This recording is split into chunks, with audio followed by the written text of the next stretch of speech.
I woke because snow had found its way under my collar. Cold water slid down my spine while someone laughed above me.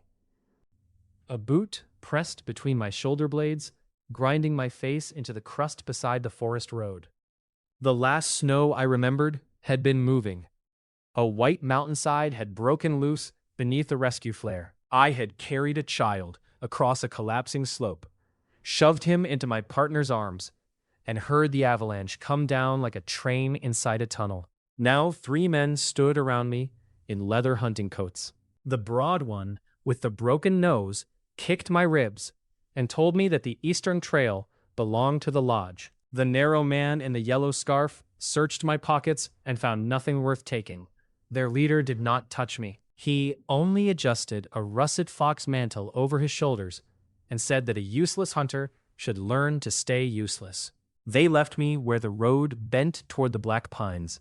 I lay still until their steps faded. Then, memories that belonged to another life opened behind my eyes. My name was Taren. I was 25 years old. I had a wife named Mira. She was carrying our child, and there was almost no food left in our house. That knowledge hurt worse than the boot. Taren pushed both hands into the snow and rose to one knee. That was how his second life began, half frozen, beside a road at the edge of Rime Hollow, in the body of a man whom the village had already decided to bury. His right eye had swollen nearly shut. Blood from a split lip had frozen in a dark line along his chin. Every breath pulled at his ribs, but nothing shifted under his fingers when he checked them. Bruised, perhaps cracked, yet not broken through. He had worked with worse injuries on mountain slopes. The old instinct returned before he finished the thought. Shelter first, warmth second, food after that. Pride could wait until spring. The road descended between black pine trunks. Their lower branches bowed beneath new snow. Taren followed the shallow ditch where the wind had stripped the ground almost bare. Walking there demanded more care, though it saved his legs from sinking to the knee. The body knew the trail. His mind knew why each choice mattered. He passed the first houses near dusk. Smoke rose from clay chimneys in thin gray threads. A woman chopping kindling saw the bruises on his face and lowered her eyes. 2 boys beside a goat pen stopped whispering until he had gone by. No one called to him. Rime Hollow had fewer than 60 houses, most built from dark timber and packed moss. The hunting lodge stood near the center, broad-roofed and bright with 3 chimneys. Its smokehouse was larger than a village shrine. Taren could smell pork fat and salt from the road. His own home crouched beyond the last fence on the eastern edge, close enough to the forest that pine shadows crossed its roof before sunset. One shutter hung crooked. Snow had collected in a sag above the door. A narrow thread of smoke came from the chimney, then vanished. Taren opened the door and found Mira standing beside the hearth with a wooden spoon in her hand. She had wound her copper-red hair into a thick braid over one shoulder. Several loose strands clung to her cheek. Her face was pale around a scatter of freckles, and the dark blue shawl covering her shoulders had been patched at both elbows. One hand rested below the round weight of her belly. Her amber eyes moved from the blood on his collar to the swelling at his temple. The spoon slipped from her fingers and struck the floor. She crossed the room before he could close the door. Her first touch landed on his coat, light enough to test whether he would fall. Then, she guided him to the bench near the hearth and began loosening the frozen ties at his throat. Taren looked past her at the cooking pot. Steam rose from water clouded with a few shreds of dried root. One bowl sat on the table. Mira said she had already eaten while waiting for him. The pot was cold along the upper rim. The fire had only recently been stirred. He checked the small shelf near the wall and found 1 fistful of barley in a cloth bag, half an onion, and 3 wrinkled turnips. His borrowed memories supplied the rest. Mira had said the same thing the previous night. She had pushed her share toward him then as well. Taren picked up the single bowl and held it out to her. Eat. Mira's mouth tightened. She told him that his ribs needed food more than she did. The child cannot eat my ribs. A short breath escaped her. It might have become a laugh on another day. She sat, because he kept holding the bowl in front of her, and he watched until she swallowed the first spoonful. Only then did he turn his attention to the room. The roof leaked near the western wall. A pot caught the meltwater. The woodpile beside the hearth would last 4 days if they burned carefully. A rolled deerskin blanket had gone thin at the center. On wooden pegs near the door hung an old knife, a small coil of snare wire, and a yew bow with a crack along its upper limb. 3 arrows stood in a clay jar. One shaft bent left. Another had lost half its fletching. The third carried a blunt bone point. The local Taren had owned better gear 2 weeks earlier. The hunting lodge had taken it after expelling him. Vardek, the pale-haired lodgemaster, had accused him of stealing a silver fox pelt and abandoning a hunt. Brock and Savel had supported the lie. A young hunter named Dren knew the truth because Taren had carried him home through a storm. But Dren's mother and brothers depended on lodge rations. The memories came with shame, anger, and a tired hopelessness that had settled into the body before the beating. Taren placed the cracked bow across his knees. Mira watched him examine the grain. She said the lodgemen had come by that morning. Savel had warned her that another attempt to hunt on the eastern trail would cost them the house. Can he take it? Mira explained that the house had belonged to Taren's father. The lodge had no legal claim, yet Vardek controlled the men who settled disputes and the traders who bought meat. A paper right carried little weight when the village store refused salt and flour. Taren ran his thumb along the crack. It was shallow, following the grain for the width of 2 fingers. The old owner had wrapped it badly with rawhide. With glue and proper binding, the bow might survive a light draw. He had no glue. Mira pointed to a small jar behind the turnips. Fish glue remained at the bottom, saved from repairing boots. Then she pulled loose a narrow strip from the frayed inner edge of her dark blue shawl. They worked beside the hearth. Taren warmed the yew slowly, pressed the crack closed, and wrapped the limb first with the old rawhide, and then with the blue cloth, drawing the glue through both layers. Mira held the bow steady while he tightened the repair. Her fingers were thin from hunger, though they did not shake. Outside, wind brushed dry snow against the shutter. When the repair was finished, Taren tested the string with 2 fingers. The bow creaked. The sound was quiet, but in the small room it carried like a warning. Mira asked what he planned to do. Hunt. She looked at the 3 arrows. Then she looked at his face. Taren understood the calculation behind her silence. He could stay home, share their last barley, and watch the firewood disappear. Perhaps a neighbor would offer a turnip. Perhaps Oren the herbalist would find something. The child was due within weeks. Early snow had already sealed the high road, and every family in Rime Hollow was counting meals. A rescue team never waited for a mountain to become kinder. Taren set the bow near the hearth so the glue could cure. He ate half a turnip and drank hot water. Mira tried to make him take the other half. He cut it into 3 pieces, placed 2 in her bowl, and kept 1. That night they lay close beneath the thin deerskin. Mira's back rested against his chest. Her breathing stayed even until she thought he slept. Then her hand moved over her belly, slow and protective. Taren stared at the dark rafters. He knew avalanches, exposure, broken bodies, panic, and the dangerous calm that came before a storm. The forest beyond the wall belonged to another world, yet snow obeyed the same wind. Hunger weakened a person in familiar ways. Fear shortened judgment everywhere. He had 3 arrows, a damaged bow, and a body that had lost too much weight. Taren left before sunrise. Mira had tied a second small knot into the faded blue repair cloth, so he could see if the binding shifted. She also packed the last half onion into his coat pocket.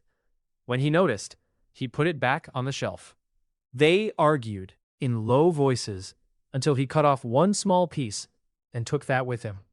The eastern slope behind the house was poor hunting ground. Every boy in Rime Hollow knew it. The soil rose sharply beneath the pines, streams froze early, and the wind carried a hunter's scent uphill. The lodge left it open, because game rarely stayed there. Rarely did not mean never. Taren moved along the base of the slope, placing each boot in the depressions between roots.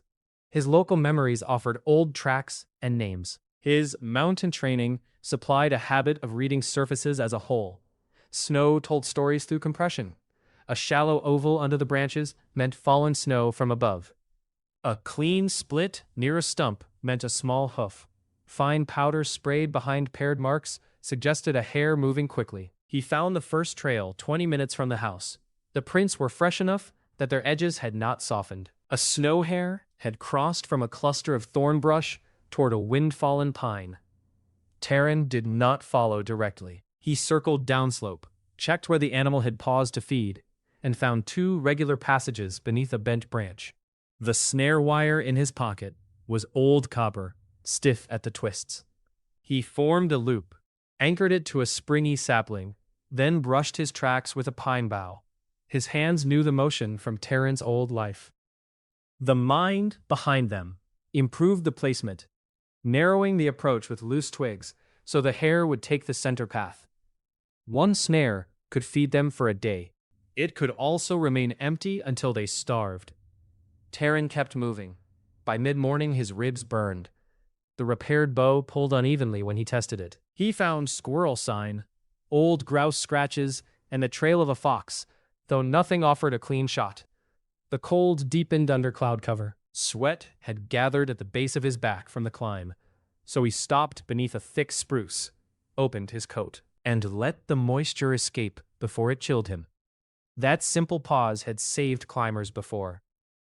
The local Taren had never thought of sweat as a threat. He ate the piece of onion and waited until his breathing steadied. A faint tapping came from uphill. Taren turned his head. A black pine cone trembled on the snow. Another sound followed, softer. Something was digging behind a fallen trunk. He crawled to the right until he could see over the bark. A snow hare sat beside exposed roots, scraping frozen moss with its forepaws. Its winter coat blended with the ground. Only the black tips of its ears gave it shape. The distance was 20 paces. Close for a healthy archer. Too far for the bent arrows and weakened bow. Taren eased the least crooked shaft from his back. The fletching was worn, so he rotated the damaged side upward. He set the bone point against the string and drew. The repaired limb complained. Blue cloth tightened around the wood, yet the binding held. His left shoulder trembled. The hare lifted its head. Taren released before his strength failed. The arrow crossed the clearing with a sideways wobble and struck the fallen trunk a handspan behind the animal. The hare vanished between the pines. He closed his eyes for one breath.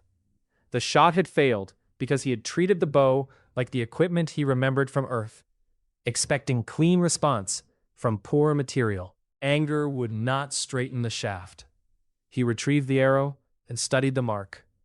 The point had entered at an angle, confirming that the bent shaft pulled right during flight. He scraped one side with his knife, heated the wood beneath his coat, and bent it against his knee. The result remained ugly, though less hopeless. Near noon, he returned to the snare. The sapling had sprung upright. A white shape hung beneath it, kicking weakly. The hare had caught around the neck and one foreleg. He ended its struggle with a precise twist, then crouched in the snow with both hands around the warm body. A soundless pressure moved through him. Words appeared somewhere behind his sight. They carried no voice. Quarry claimed. Snow hare. Keen sight settles in the hunter. Quiet brain settles in the bow. Heat spread from his palms into his wrists. It passed up his arms, across his eyes, and down through his ankles. The world sharpened by degrees. Individual needles became clear on a pine 20 paces away. He heard powder falling from a branch behind him and turned before it touched the ground. The bow, resting against his shoulder, gave a small wooden click. The cracked limb remained wrapped in blue cloth. The surface around the damage looked tighter, as if the yew had drawn its own fibers together beneath the binding. He pulled the string halfway. The earlier creak had faded. No explanation followed. He waited. The forest waited with him. Taren looked down at the hare. Useful, he murmured. The system offered no opinion. He bled the animal away from the trail, saved the blood in a folded piece of bark, and packed snow around the carcass. On the walk home, his feet found firmer places almost before he noticed them. The improvement did not feel like a new skill placed inside him. His body simply made better choices. Mira opened the door while he was still crossing the yard. Her gaze found the hair in his hand. She pressed one palm against the door frame and closed her eyes for a moment. Then she stepped aside, already telling him to hang it near the hearth rather than bring snow onto the floor. They worked together. Mira skinned the hair with careful cuts, preserving the hide. Taren removed the tendons from the hind legs and set the bones aside for points and needles. The liver went into the pot first. Half the meat followed with barley and the last turnips. The smell filled the house. Taren sat at the table while Mira stirred. Warmth from the hearth touched his bruised face. For the first time, he noticed that the thin lines around Mira's eyes came from more than worry. She had been sleeping lightly for weeks, waking whenever the wind moved the shutter. She divided the stew into 2 bowls. Taren saw her place more meat in his. He switched the bowls while she reached for the spoon. Mira stared at the larger portion, then at him. "Your ribs," she said. "Your passenger." Her hand settled over the child. A small movement pressed against the wool of her dress. Taren leaned forward before he could stop himself. Mira took his wrist and placed his palm where the movement had been. A second push met him, firm and impatient. The mountain rescuer had died after placing a stranger's child into safe hands. The hunter had spent months fearing he could not protect his own. Those memories no longer felt separate. They ate slowly. The stew was thin, yet every spoonful carried fat and salt from the animal's blood. Mira scraped the pot clean and mixed the last residue with hot water. Afterward, Taren tested the bow again. He could draw it farther with less shaking. His swollen eyes still ached, and his ribs remained bruised. The hair had not healed him. It had refined what he possessed. That distinction mattered. He straightened the second arrow over steam. Mira cut fresh fletching from an old pillow feather. They talked about the next hunt through the work. She knew that a clean fox pelt could sell for 18 copper bits, perhaps 22 if the winter coat had fully come in. Flour currently cost 1 copper bit a pound. Salt cost 4, because Vardek had doubled the price after the high road closed. 20 copper bits made 1 silver crown. The lodge charged members 1/3 of every kill. It also charged for the smokehouse, storage hooks, and salt. Independent hunters could sell directly to traveling traders, but the lodge threatened anyone who bought from them. Mira had learned numbers from her mother, who once kept accounts for a mill. She scratched figures into wood ash with the tip of a spoon. 1 hair every 2 days would keep them alive. It would never repair the roof, fill the woodpile, buy cloth for the child, or pay Oren when the birth came. They needed larger game and a way to preserve it. Taren looked at the white hide stretched beside the hearth. The forest had given him food, clearer sight, and a stronger bow. It had also shown him the shape of the road ahead. Every successful hunt could change their bodies and their home. He intended to use both changes well. During the next 4 days, Taren took 2 more hares and a grouse. Each kill brought a smaller wave of warmth than the first. Yet the changes remained. His steps grew quieter. His eyes adjusted faster when he moved between open snow and forest shade. The grouse added steadiness to his hands and a faint smoothness to the bow's release. Mira noticed before he explained anything. She stood in the yard one morning with her blue shawl wrapped around her head and watched him place 3 arrows into a charcoal circle on the woodpile. The target was 15 paces away. 2 shafts struck close enough that their fletching touched. The third landed a finger lower. A week earlier, the old Taren had struggled to hit a stump at that range.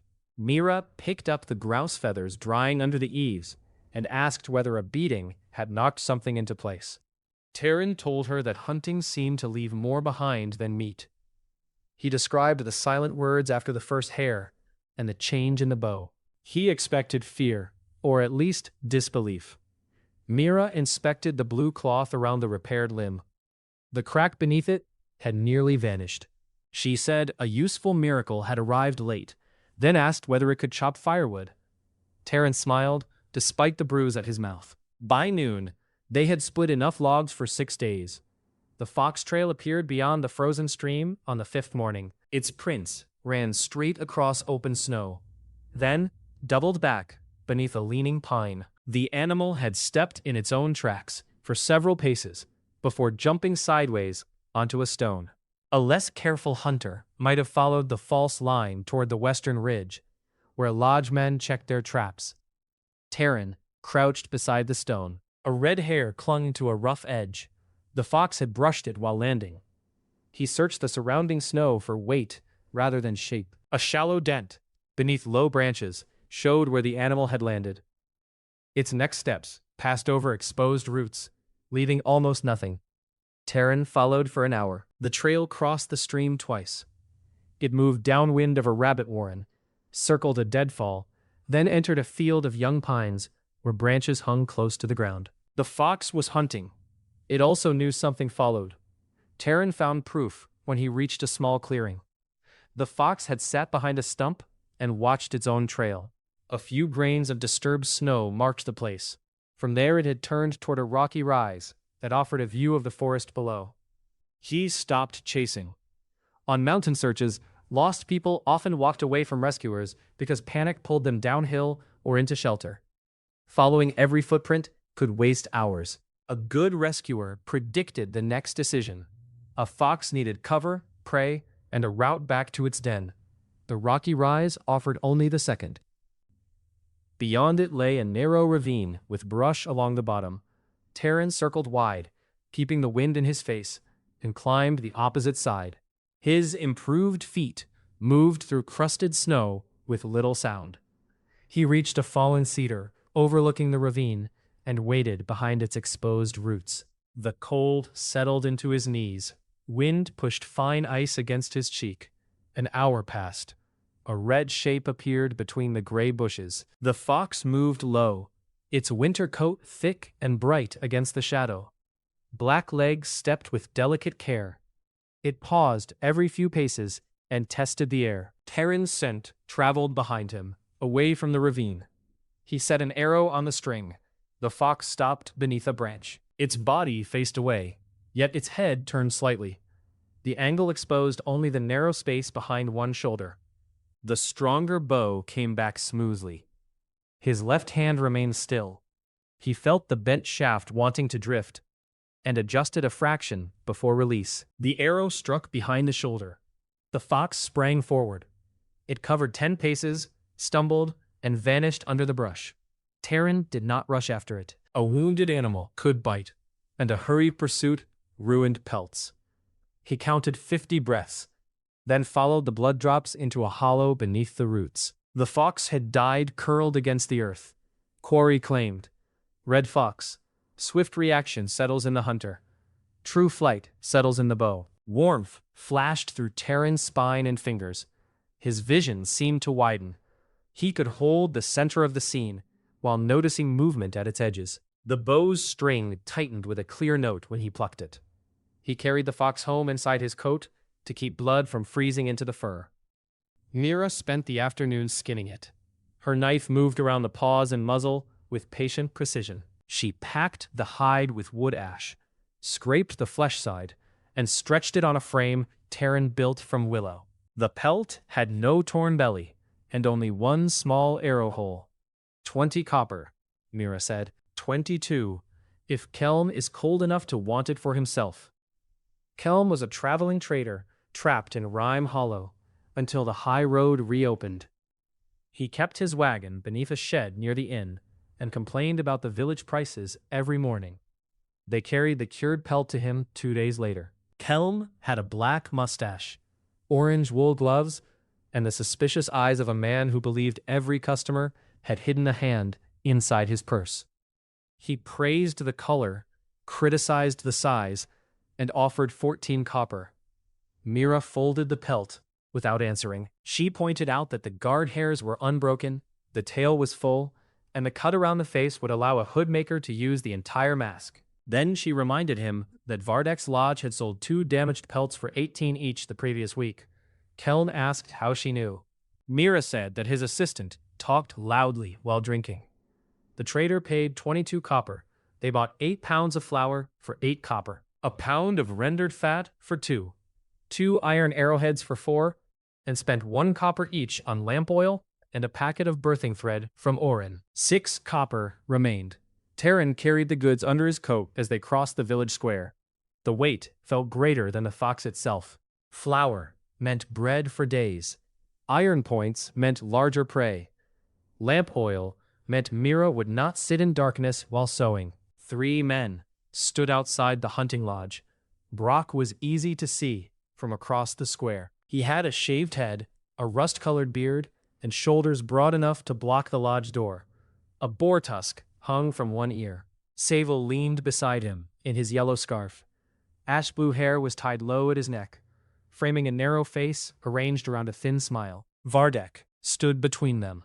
His pale blonde hair had been combed back from an unlined forehead. Ice-blue eyes watched Mira's basket and the wrapped pelt under Kelm's arm. The russet fox mantle on his shoulders looked almost red against the snow. Vardek crossed the square at an unhurried pace. He greeted Mira first and asked whether her health remained good.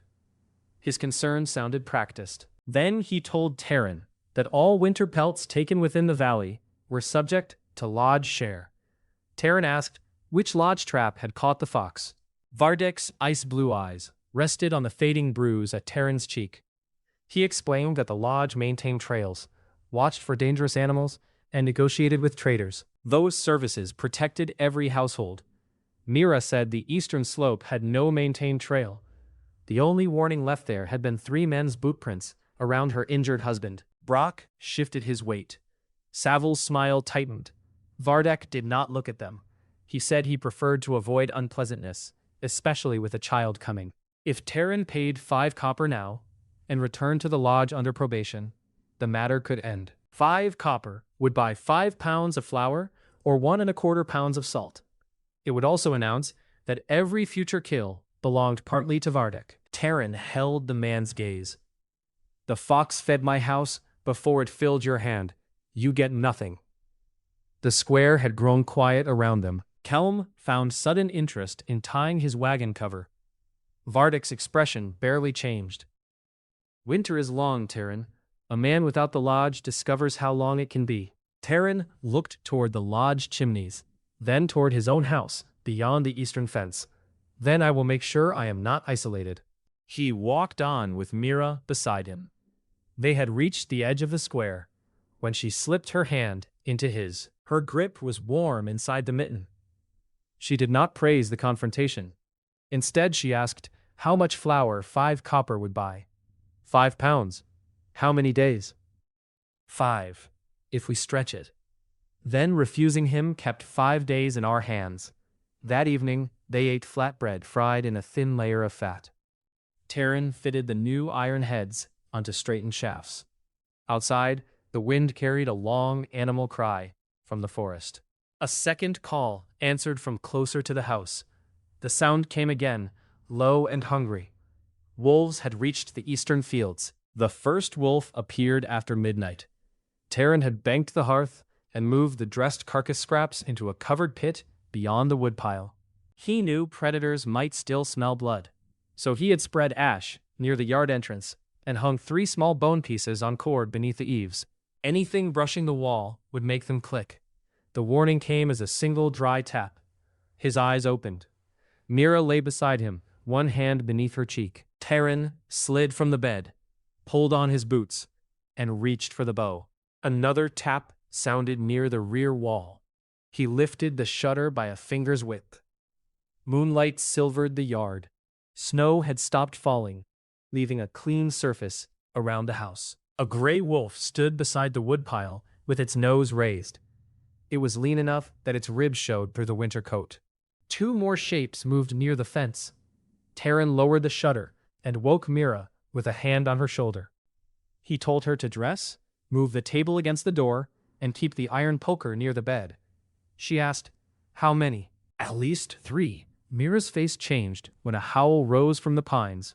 She did not waste time asking whether the walls would hold. She pulled on her blue shawl, wrapped a blanket around her belly, and began moving the table. Taren checked the arrows. 2 iron points, 1 bone. The bow felt firm in his hand, stronger than the yew had any right to be after a crude repair. A wolf struck the shutter. The wood jumped inward. Mira caught the latch before it lifted. Claws scraped across the outer boards, then dropped away.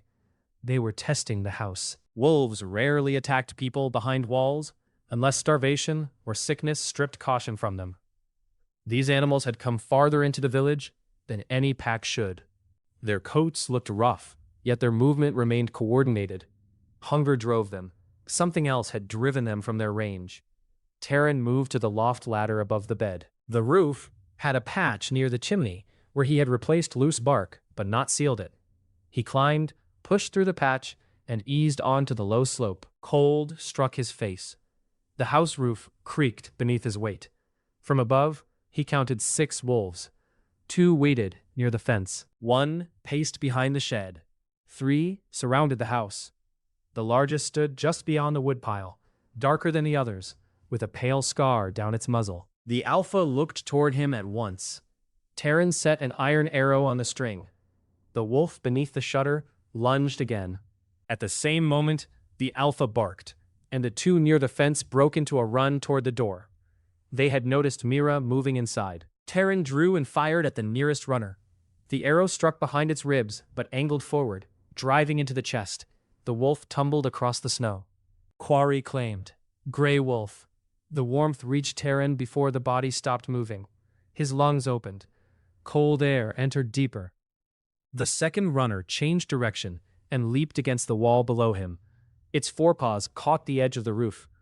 Taren stepped back as its teeth snapped near his boot. He struck the wolf's muzzle with the bow limb. The stronger yew held. The animal fell, landed hard, and scrambled away. It circled toward the shed, using the smaller wolves to keep Taren's attention divided. A crash came from below. The rear shutter split along one hinge. Mira shouted his name. Taren crawled across the roof, hooked one leg around the chimney, and looked down. A wolf had forced its head through the opening. Mira stood inside, with the poker held in both hands, driving the heated tip toward its eyes. The animal jerked back, smoking fur filling the room. Taren fired the bone arrow downward.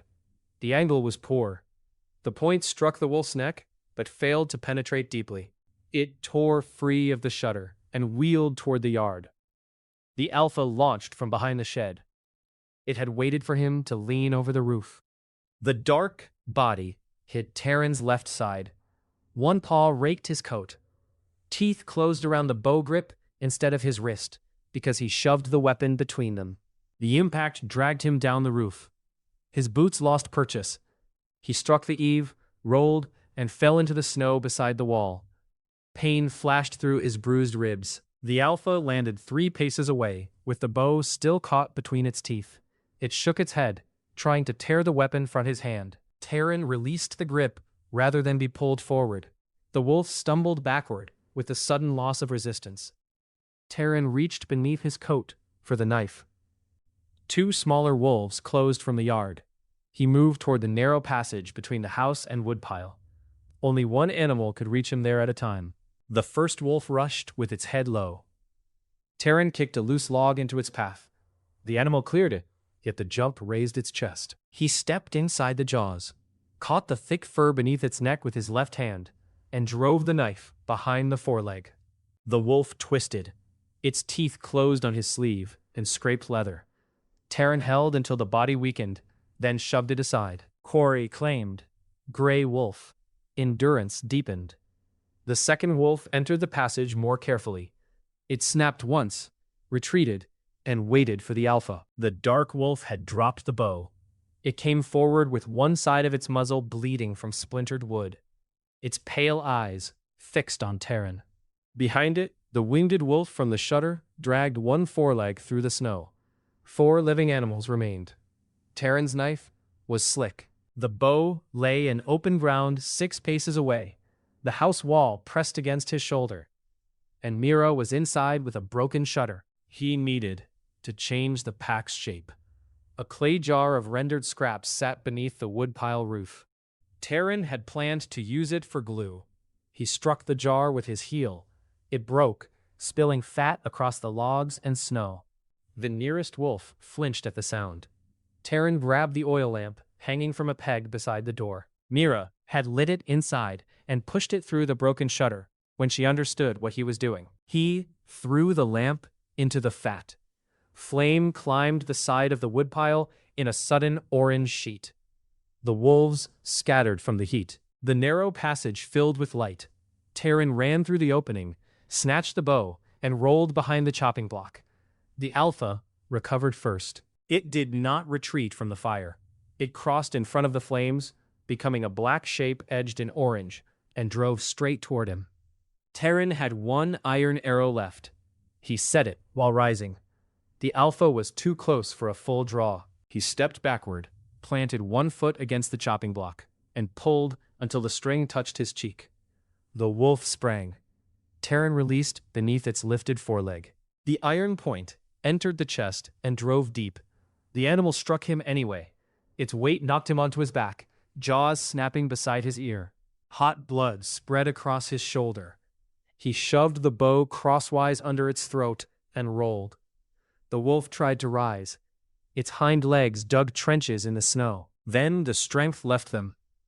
Quarry claimed, scarred wolf leader. The hunter receives the pack's breath and warning. The bow receives winter sinew. Heat surged for Taren's lungs and spine. His hearing sharpened until he could separate the crackle of the woodpile from Mira's breathing inside the house. A pressure at the base of his skull turned toward movement before his eyes followed. The remaining wolves stood near the fence. Taren rose beneath the weight of the dead alpha. He pulled the arrow free, wiped it once across the snow, and set it to the string. The pack watched him draw the blood-darkened bow. One wolf backed away. The others followed. They crossed the fence and disappeared among the pines, leaving the wounded animal near the shutter. It tried to crawl after them. Taren approached carefully and ended its pain. Silence returned in pieces. Mira pulled the table away from the door. When she stepped outside, the blue shawl had slipped from her hair and the poker remained clenched in her hand. Her gaze moved over the bodies, the burning edge of the woodpile, and the blood on Taren's coat. She touched the long claw cut near his ribs. The leather had opened, though the skin beneath carried only shallow lines. Taren told her most of the blood belonged to the wolf. Mira pressed her forehead against his chest for one breath. Then she ordered him to bring snow for the fire before their winter fuel burned with the wolves. They worked until dawn. The flames had ruined part of the woodpile, yet the house still stood. Taren skinned all 4 dead wolves while the bodies remained warm. The hide of the animal, burned by Mira's poker, had been scorched and torn, so he cut it into repair patches and saved the other 3 whole. The alpha's hide remained intact, including the scarred muzzle. Mira repaired the shutter with a table board and hammered nails while seated to protect her balance. At sunrise, villagers began appearing beyond the fence. They stopped when they saw the carcasses laid in a row. Oren the herbalist came first. His gray hair hung in 2 short braids beneath a moss-green hood, and his cloudy left eye made his stare seem crooked. He examined Taren's side, smelled the wolves' mouths, and studied their paws. Oren pressed 2 fingers into the scarred leader's paw. "Hill wolves," he said. "They came from north of the Frost Ridge, and something made them run hungry." One paw carried a cut packed with pale hair, longer than a deer's. Taren held the hair against his glove. It was white, coarse, and nearly the length of his finger. Something large had fought the pack before they reached Rime Hollow. Across the yard, a little girl touched the scarred alpha's tail and whispered that Taren had killed all of them. Her father pulled her back, though his eyes stayed on the hides. By noon, everyone in the village knew that the failed hunter at the eastern edge had defended his house from 6 wolves. At the hunting lodge, Vardik learned the same thing. The wolves changed the way people looked at Taren. They did not turn the village into his friend overnight. Hunger made people careful. and Vardek's lodge controlled most of the smoked meat in Rhyme Hollow. A family that angered him could find its ration delayed until the children cried. Even so, the lowered eyes on the road began to lift. Men came to inspect the prince around Taren's house. Women asked Mira whether the alpha hide might be traded for blankets. 2 boys offered to carry water in exchange for seeing the arrows. Taren accepted the water and made them stand outside the fence while he worked. He spent the morning scraping hides and repairing the wall. The wolf gifts remained in his body. His ribs still hurt, yet he could lift a log that would have required both hands and a pause the previous week. Cold no longer entered his lungs like a blade. The air warned him of movement through tiny changes in sound and pressure. The bow had changed more visibly. Its upper limb had darkened around the repaired crack. The faded blue binding had tightened into the wood, and the crack beneath it had joined so smoothly that only a pale seam showed at the edges. He drew it to his ear. The yew bent in one clean curve. Mira stood in the doorway, with a hand under her belly, and watched him place an arrow through a knot on the fence post. She told him that a bow which repaired itself might be worth more than their house. Taren retrieved the shaft and said it was also easier to carry. Oren returned after noon with willow bark for Pain, dried nettles from Mira, and news from the village. Vardek had called a lodge meeting. The old man suspected the subject wore black hair with a silver lock, and had killed a wolf leader outside his own door. Taren's silver forelock had become more noticeable since the swelling around his eye faded. It fell over the scar, crossing his left eyebrow, bright against the rest of his black hair. His cold green eyes looked clearer as hunger released its grip on him. Oren studied him for a moment and said the color made him look like winter had marked him for collection. Mira replied that winter would need to stand in line. The lodge men arrived before sunset. Vardek came through the gate first, fox mantle fastened with a polished bone clasp. Brock walked at his right shoulder. Saville remained near the road, yellow scarf bright beneath his narrow chin. 4 other hunters followed, including young Dren in a blue wool cap. Dren's left leg still carried a slight stiffness from the hunt that had ruined Taren's place in a lodge. He kept his eyes on the snow. Vardek surveyed the repaired shutter, the skinned carcasses, and the alpha hide stretched under the eaves. He congratulated Taren on surviving. Then he explained that large predator kills belonged partly to the lodge, because wolf removal protected every household. Mira sat beside the doorway, mending a torn glove. She asked which lodge hunter had protected their household during the attack. Vardek allowed the question to pass. He named his price: 1 wolf hide, half the meat, and the alpha pelt for the lodge hall. In return, Taren's earlier offense would be considered settled. The offer was designed to sound generous. Wolf meat had little value, though the fat could be rendered, and the hides were worth several copper each. The alpha pelt might bring a silver crown from a southern officer. More important, hanging it in the lodge would turn Taren's defense into Vardek's achievement. Taren leaned against the chopping block. The wolf-granted endurance made standing easier than it should have been with bruised ribs. "You expelled me," Vardek said. Rules remained rules, even for former members. "Then show me the rule." The request disturbed the men behind him. Lodge custom lived mostly in Vardek's mouth. Written accounts existed for trade, debts, and ration shares. Hunting rules had always been spoken. Vardek said Taren's father had understood the arrangement. Taren's local memories supplied a different image. His father had complained about rising fees until a winter fever killed him. He had never challenged the lodge because Taren was young and the family depended on its smokehouse. "My father is not standing in this yard. I am." Brock stepped forward. His boar-tusked earrings swung against his rust-colored beard. He said the lodge did not need paper to take what belonged to it. Taren's new sense tightened before Brock moved. The warning felt like pressure behind his left ear. Brock reached for the alpha hide. Taren caught his wrist. The larger man's arm stopped halfway. Surprise passed across his broad face. He pulled once, expecting Taren's grip to fail. Taren shifted his thumb against the tendons and turned the wrist outward. Brock's shoulder followed to avoid pain. Saville laughed too quickly and told him to break the exile's teeth again. Brock swung his free fist. Taren released the wrist, stepped inside the arc, and drove one shoulder beneath Brock's chest. He used the man's forward weight rather than meeting it. Brock struck the chopping block with his thigh, twisted, and caught Taren's coat before falling. Both men went into the snow. The bruised ribs protested. Taren rolled over Brock's arm, trapped it between his knees, and pressed the knife edge of his forearm beneath the jaw. Brock tried to rise. His boots tore through the yard snow. Taren's wolf strengthened back, held him in place. "Enough," Vardek said. Taren released him at once and stood. Brock came up red-faced, one hand on his neck. He did not attack again. His eyes had changed. Anger remained, joined now by the wary attention one hunter gave another after misjudging distance. Vardek brushed a fleck of snow from his mantle. He informed Taren that the lodge smokehouse would no longer accept his meat. The village store would sell him no salt. Any trader buying his pelts would lose lodge business. The threat reached farther than a fist. Meat spoiled, hides rotted. Winter coin came through the store. Mira put the glove aside and rose carefully. Then the lodge should hope no one learns how much it charges for smoke. Vardek looked at her. For the first time, his polite expression sharpened. He turned toward the gate.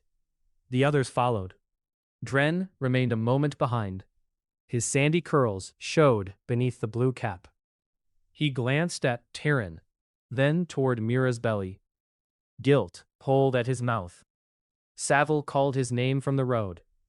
Dren left without speaking. That night, Taren and Mira counted their resources. The wolves had provided fat, sinew, bone, and hides. Oren could use the dried organs in medicines. The meat was tough and risky unless boiled for a long time. The cold itself would preserve carcasses for a while, but a warm spell or scavengers could ruin everything. Salt mattered. Mira spread an old village map on the table. It had belonged to her mother and showed abandoned charcoal pits, wells, and pasture lines. Near the eastern cliffs, a faded brown mark carried a word Taren could barely read. Bitter water. Oren, when asked the next morning, remembered the place. Before the lodge built its salt store, villagers had collected mineral water from a crack in the rocks and boiled it down. The spring was weak, and the path dangerous in winter. Vardek's predecessor had called it inefficient, then allowed the trail to vanish. Taren asked how far. Oren said, half a day in summer. Mira folded the map. Then you leave before dawn. The trail to the spring climbed above the eastern slope through a stand of old black pine. Wind had scoured the ridge, exposing stone glazed with ice. Taren carried a coil of rope, 2 clay jars wrapped in straw, and the 3 wolfskins he intended to hide in a dry cleft until he could cure them properly. The old mountain rescuer recognized the first dangerous section before the local memories did. Snow had collected in a smooth pillow beneath a cornice of rock. A direct crossing would save an hour. It could also release the entire slope. Taren cut uphill through the trees instead. His stronger lungs made the climb manageable. Hair quietness kept his boots from breaking through crust at every step. Fox reaction caught small slips before they became falls. The improvements remained modest in isolation. Together, they changed movement into something efficient and controlled. Near noon, he found the bitter spring. A narrow cleft split the cliff face. Brown water seeped from the stone and gathered in a shallow basin edged with yellow mineral crust. The smell carried iron and something sharper. Taren tasted one drop, spat it out, and waited.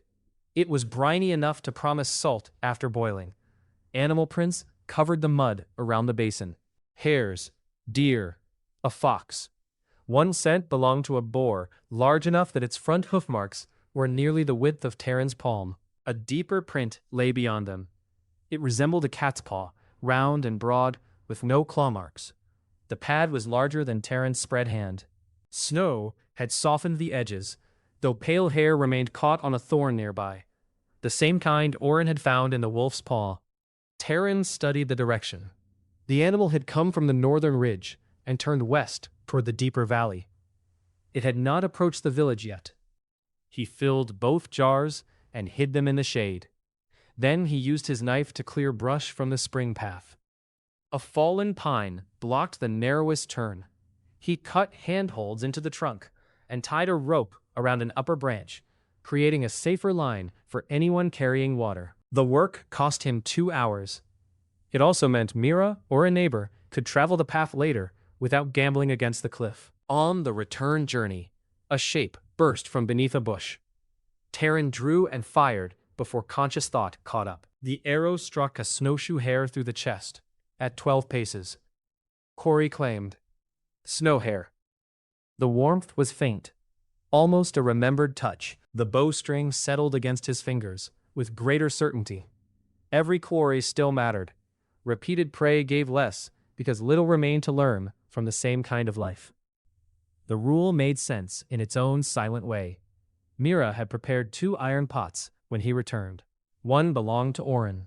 The other came from a widow named Selda, who had offered its use for a small share of the final salt. They boiled the first jar through the evening. Steam dampened the rafters. Brown foam collected on the surface and had to be skimmed away.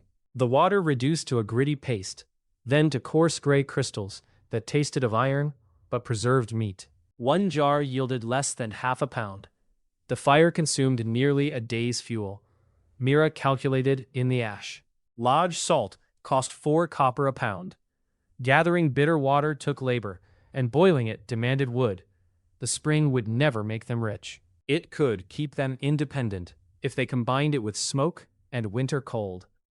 Taren began building a small smokehouse against the north wall where the wind drew steadily. He used logs from the ruined section of the woodpile and clay dug beneath the hearthstones. Mira designed a rack that could be lowered with rope, allowing her to handle meat without climbing after the child came. Neighbors noticed. Selda brought a basket of alder chips. A carpenter named Hob repaired the broken shutter in exchange for wolf sinew. 2 families offered firewood for the right to smoke a portion of their next kill. The work spread across the yard through practical exchanges rather than promises. Vardek had warned that winter punished isolated men. His threat produced the opposite result. Saville began appearing near the eastern road. He never crossed the fence. The yellow scarf shone between trees at dusk or beside the well when Mira went for water. He asked neighbors what Taren stored and how much salt the spring produced. Most answered because they feared the lodge. Some came to warn Mira afterward. Taren let Saville watch. A visible smokehouse could not be hidden. The better defense was to make it useful to enough households that destroying it would anger more than one family. Within 10 days of the wolf attack, the shed held strips of meat, bundled herbs, and 2 fox pelts belonging to neighbors. Mira kept every share on a plank ledger. She marked goods with simple cuts, 1 pattern per family. Taren repaired the roof, added a second layer of bark, and lined the bed wall with hareskins. Their home remained small. It no longer felt as though the next gust would carry it away.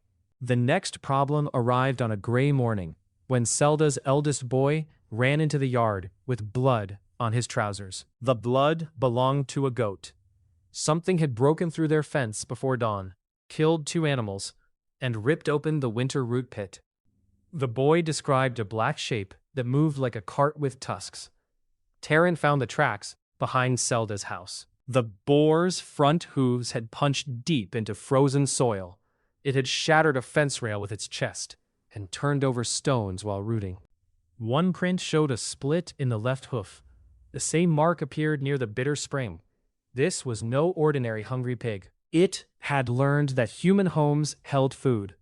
Taren followed the trail to the forest edge, where 3 lodge hunters already stood. Brock held a heavy spear. Dren carried a short bow. Vardek watched the tracks from horseback, his russet mantle bright above the snow. Selda begged them to kill the animal before it returned. Vardek explained that the lodge could not risk men for 2 goats unless the lodge council declared a common hunt. A common hunt would require payment from every household that benefited. The widow stared at him. Her family had already lost half its milk animals and a third of its stored roots. Taren asked when the lodge council could meet. Vardek said, perhaps in 3 days. The boar would return that night. Its trail already turned back toward the houses once, before changing direction. Taren checked his iron arrowheads. The narrow points made for deer would penetrate skin, yet a boar's shield of fat and scar tissue could stop them. He needed weight and a broad cutting edge. Brock's gaze dropped to Taren's bow.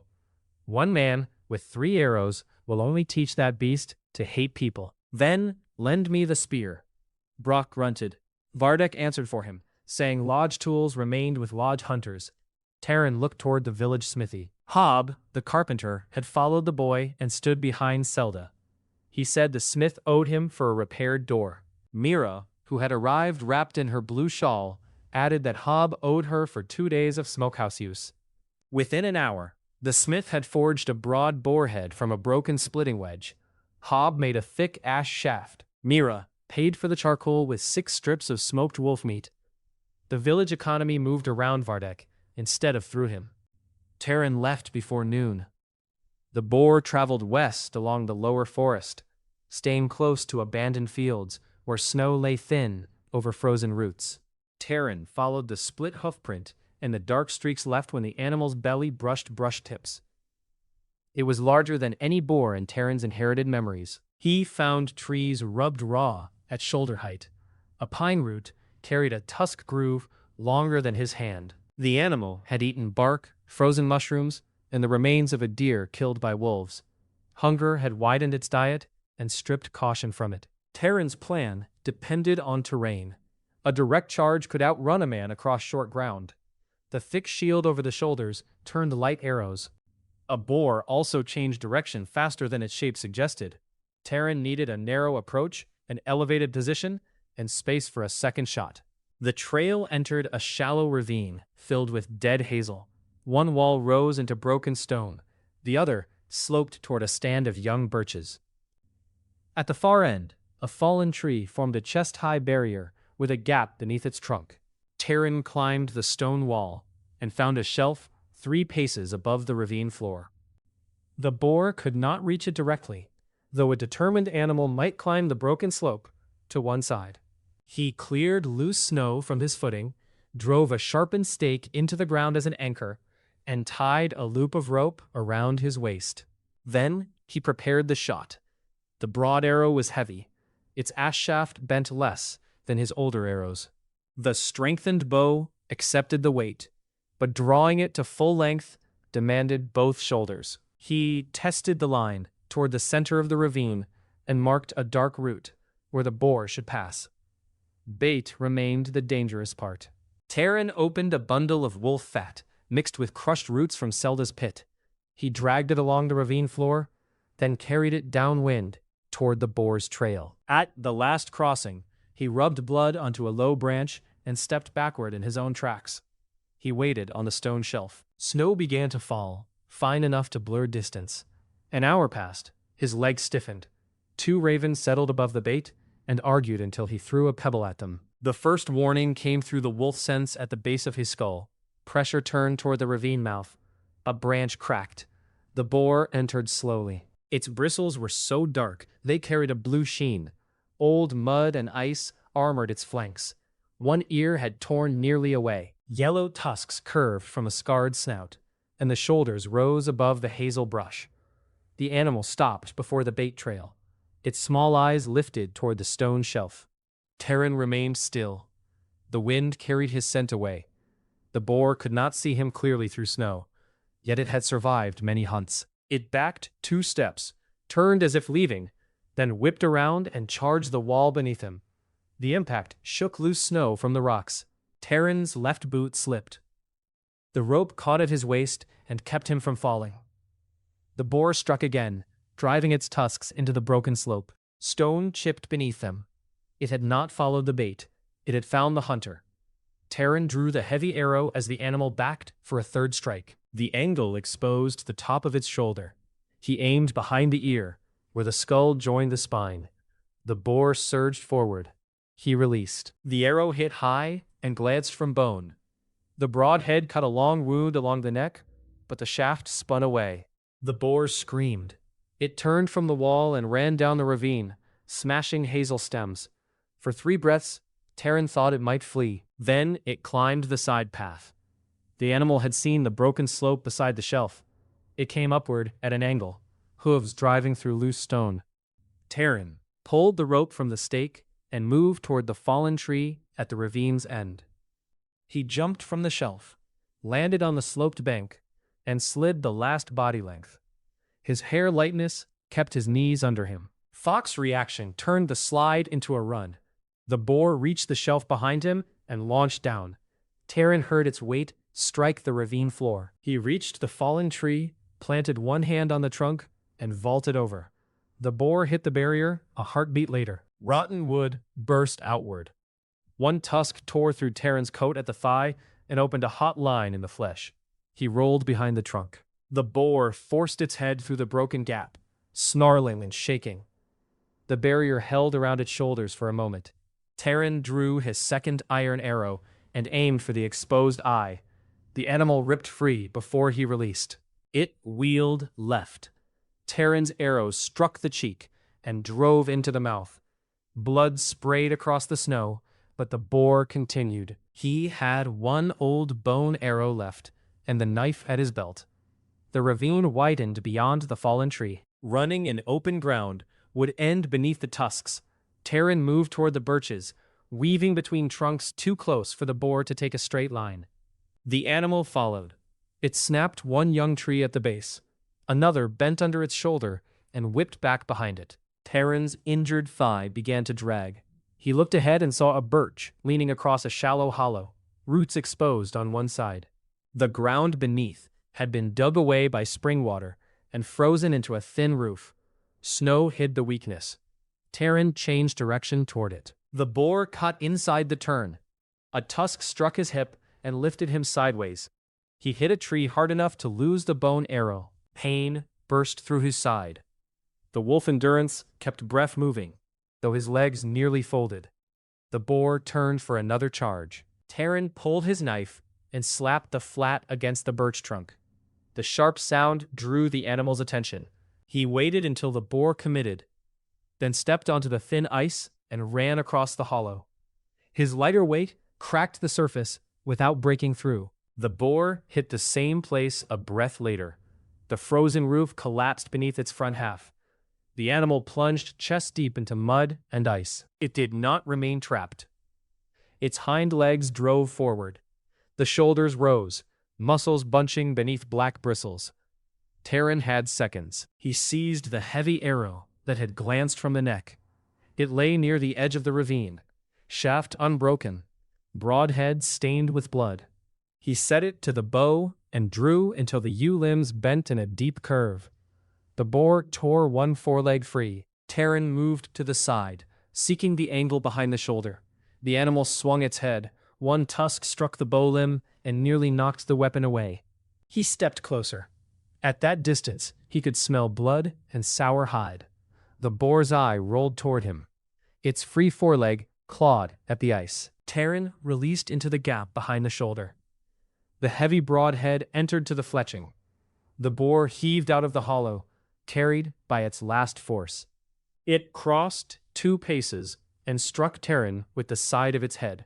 He went down beneath a spray of frozen mud. The animal stumbled past, hit a birch, and remained standing against the trunk.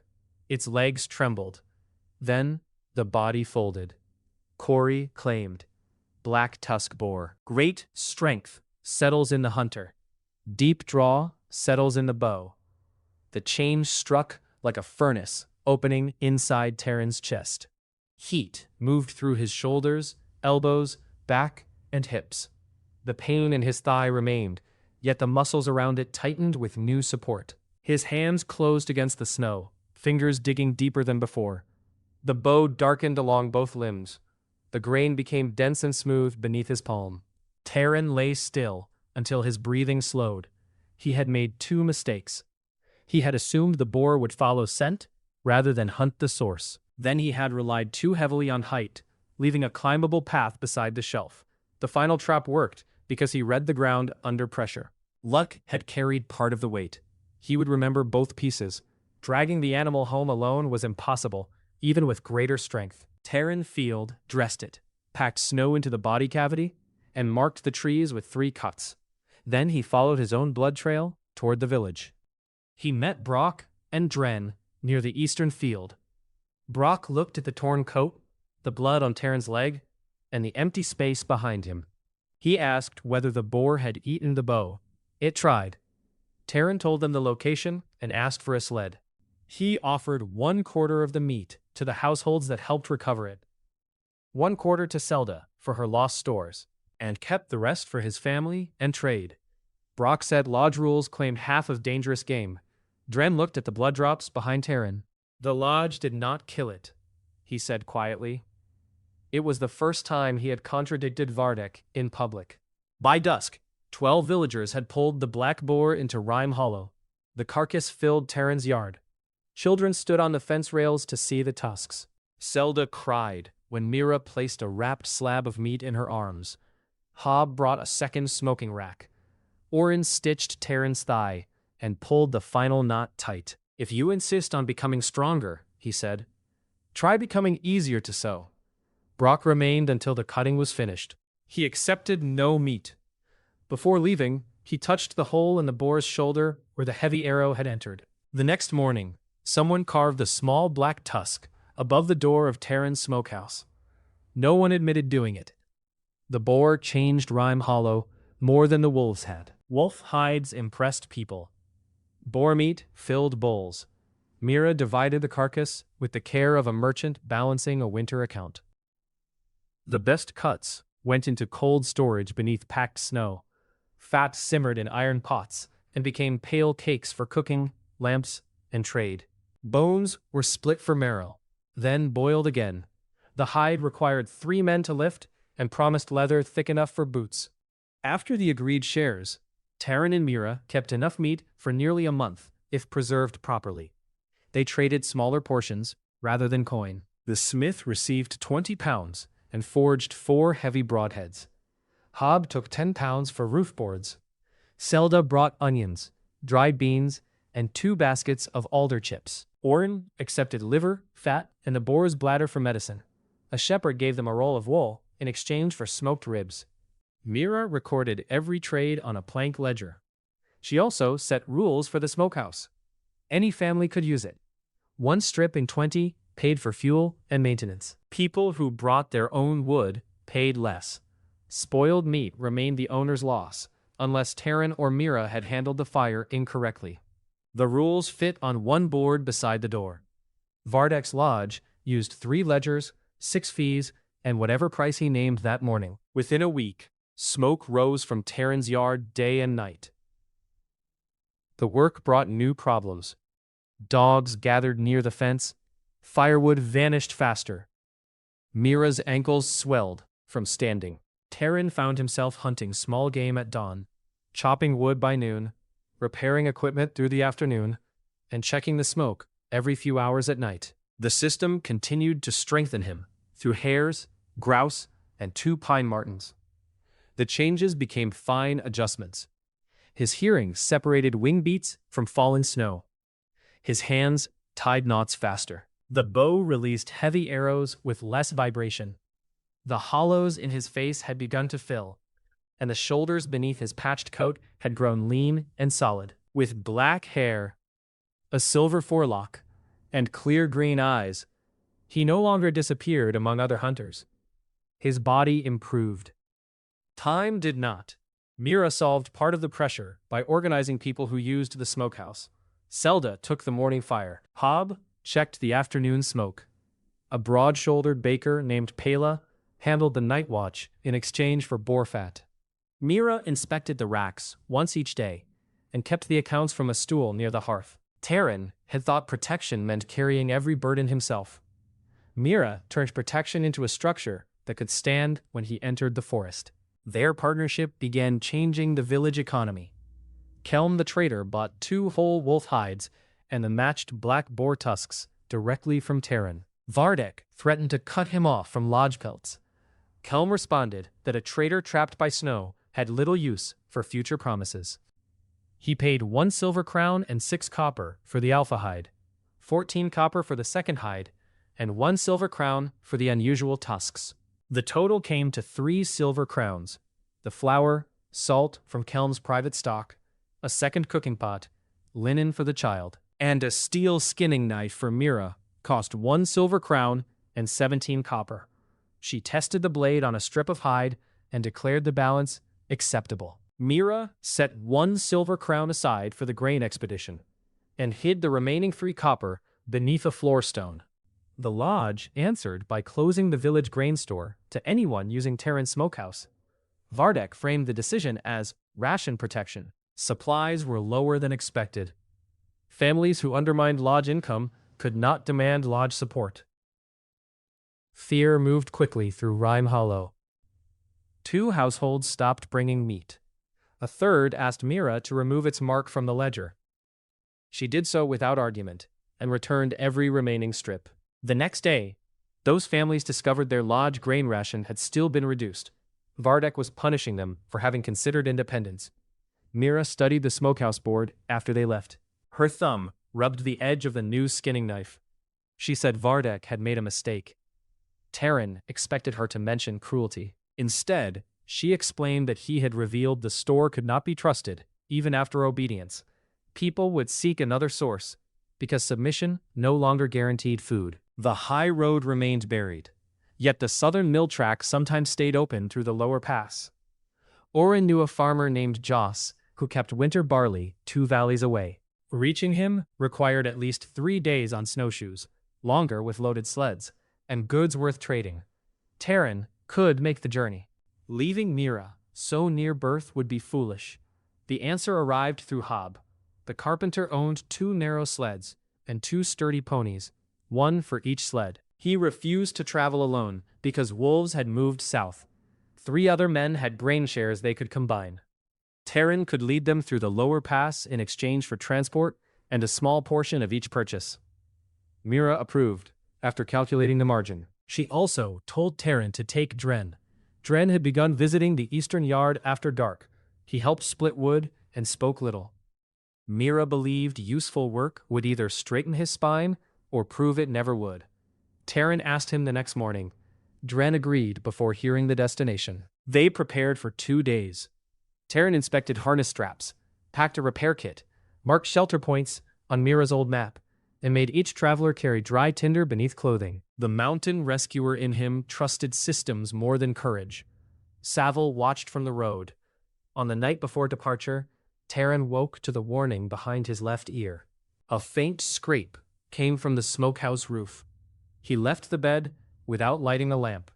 Snow drifted through the yard. A dark figure crouched beside the chimney with one arm inside the vent. Taren crossed the distance quietly. The figure heard him at the last moment and jumped down. Yellow cloth flashed beneath the hood. Saville ran for the fence. Taren caught the back of his coat and pulled. Saville twisted with a knife already in his hand. The blade cut across Taren's sleeve. Taren struck the wrist, trapped the elbow, and drove Saville face first against the smokehouse wall. A clay jar fell from the man's coat and broke. Lamp oil spread across the snow. Saville had been pouring it down the chimney. If it reached the hot chips below, the smokehouse would have burned with every family's winter meat inside. Mira opened the house door, holding the bow. She had drawn the string halfway, the heavy weapon steady despite the weight of her belly. Taren took Saville's knife and dragged him into the yard where neighbors could see. Pella was already crossing from the next house with a lantern. Hob followed carrying an axe. Saville began speaking before anyone asked. He claimed he had smelled bad smoke and climbed to inspect it. The broken oil jar lay between his knees. Mira walked over, picked up the largest piece, and showed the lodge mark stamped into the clay. Saville's thin smile disappeared. Taren could have broken his arm. Part of the old body's anger wanted more. The system remained completely still while he held another man helpless. That silence clarified the boundary. People were not quarry. Taren kept Saville's knife and took one boot, then tore a strip as long as his hand from the end of the yellow scarf.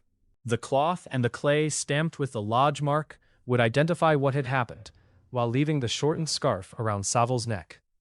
"Come again," Taren said, "and I bind you to the chimney until morning." Saval looked toward the neighbors. Pela held the lantern high enough to show his face.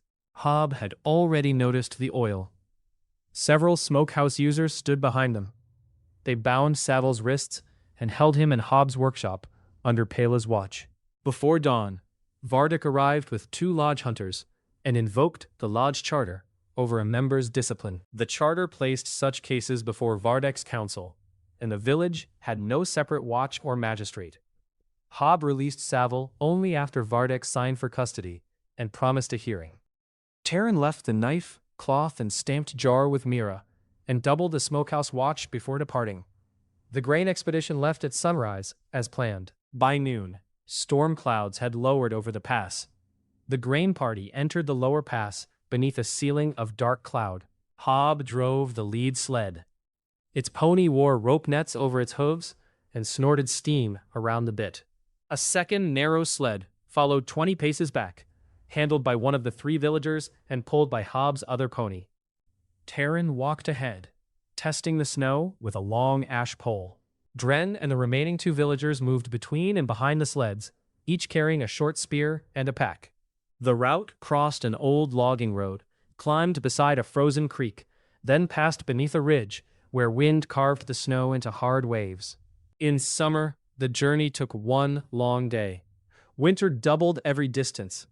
Taren set the pace by the weakest traveler rather than the strongest. He ordered short rests before anyone asked for them, and checked faces for pale skin around the nose and cheeks. One man joked that the failed hunter had become a nurse. Taren made him change his damp socks before the joke could cost 2 toes. Dren watched these choices closely. The young hunter moved well, despite the slight limp. He knew local trees and animal trails, though he had learned from lodgemen who valued speed over caution. Near the frozen creek, he pointed to wolf tracks crossing the road. Taren showed him how the prince had softened under 2 nights of wind. The pack was far ahead. By dusk, they reached a charcoal burner shelter marked on Mira's map. Half the roof had collapsed. Taren and Hob cleared snow, braced the remaining beam, and built a low fire against the stone wall. The ponies stood inside a windbreak made from sled boards. The storm arrived after midnight. Snow hissed through gaps in the shelter. Wind struck the ridge hard enough to make the stone hum. Taren woke whenever the direction shifted. Around dawn, a hollow cracking rolled above them. He went outside and saw a fresh line across the upper slope. The snowpack had split. The main road passed directly below it. Taren moved the party through the trees on the opposite bank, adding 3 hours to the journey. One villager complained about the delay, until they heard the slope release behind them. A slab of snow swept across the road, carrying young pines into the creek. Dren stood in the trees, with his blue cap covered in white. He asked how Taren had known. Taren pointed to the smooth pillow under the ridge, the wind lip above it, and the hollow sound beneath the pole. He did not mention another mountain or a dead rescuer's training. The signs mattered more than their origin. They reached Joss's farm near evening. The farmer had barley, rye, dried peas, and no reason to offer charity. Mira's calculations gave Taren bargaining ground. Rime Hollow possessed hides, rendered fat, medicinal herbs, and future labor. They purchased 6 60-pound sacks of grain with pooled coin and goods. Taren used the silver crown Mira had reserved from the wolf trade to secure a 7th sack for emergency village sale, at cost. Joss also sold them 2 blocks of rock salt for less than half Vardek's price. They slept 6 hours in Joss's barn, so the ponies could recover. The return trip began before dawn, on the 3rd day, under clearing skies. Taren wanted to move quickly. The image of Mira beside the hearth had followed him through every mile. She had been calm when he left, but the child rode low, and her back pains had grown more frequent. Speed on winter roads could destroy a sled or exhaust the ponies.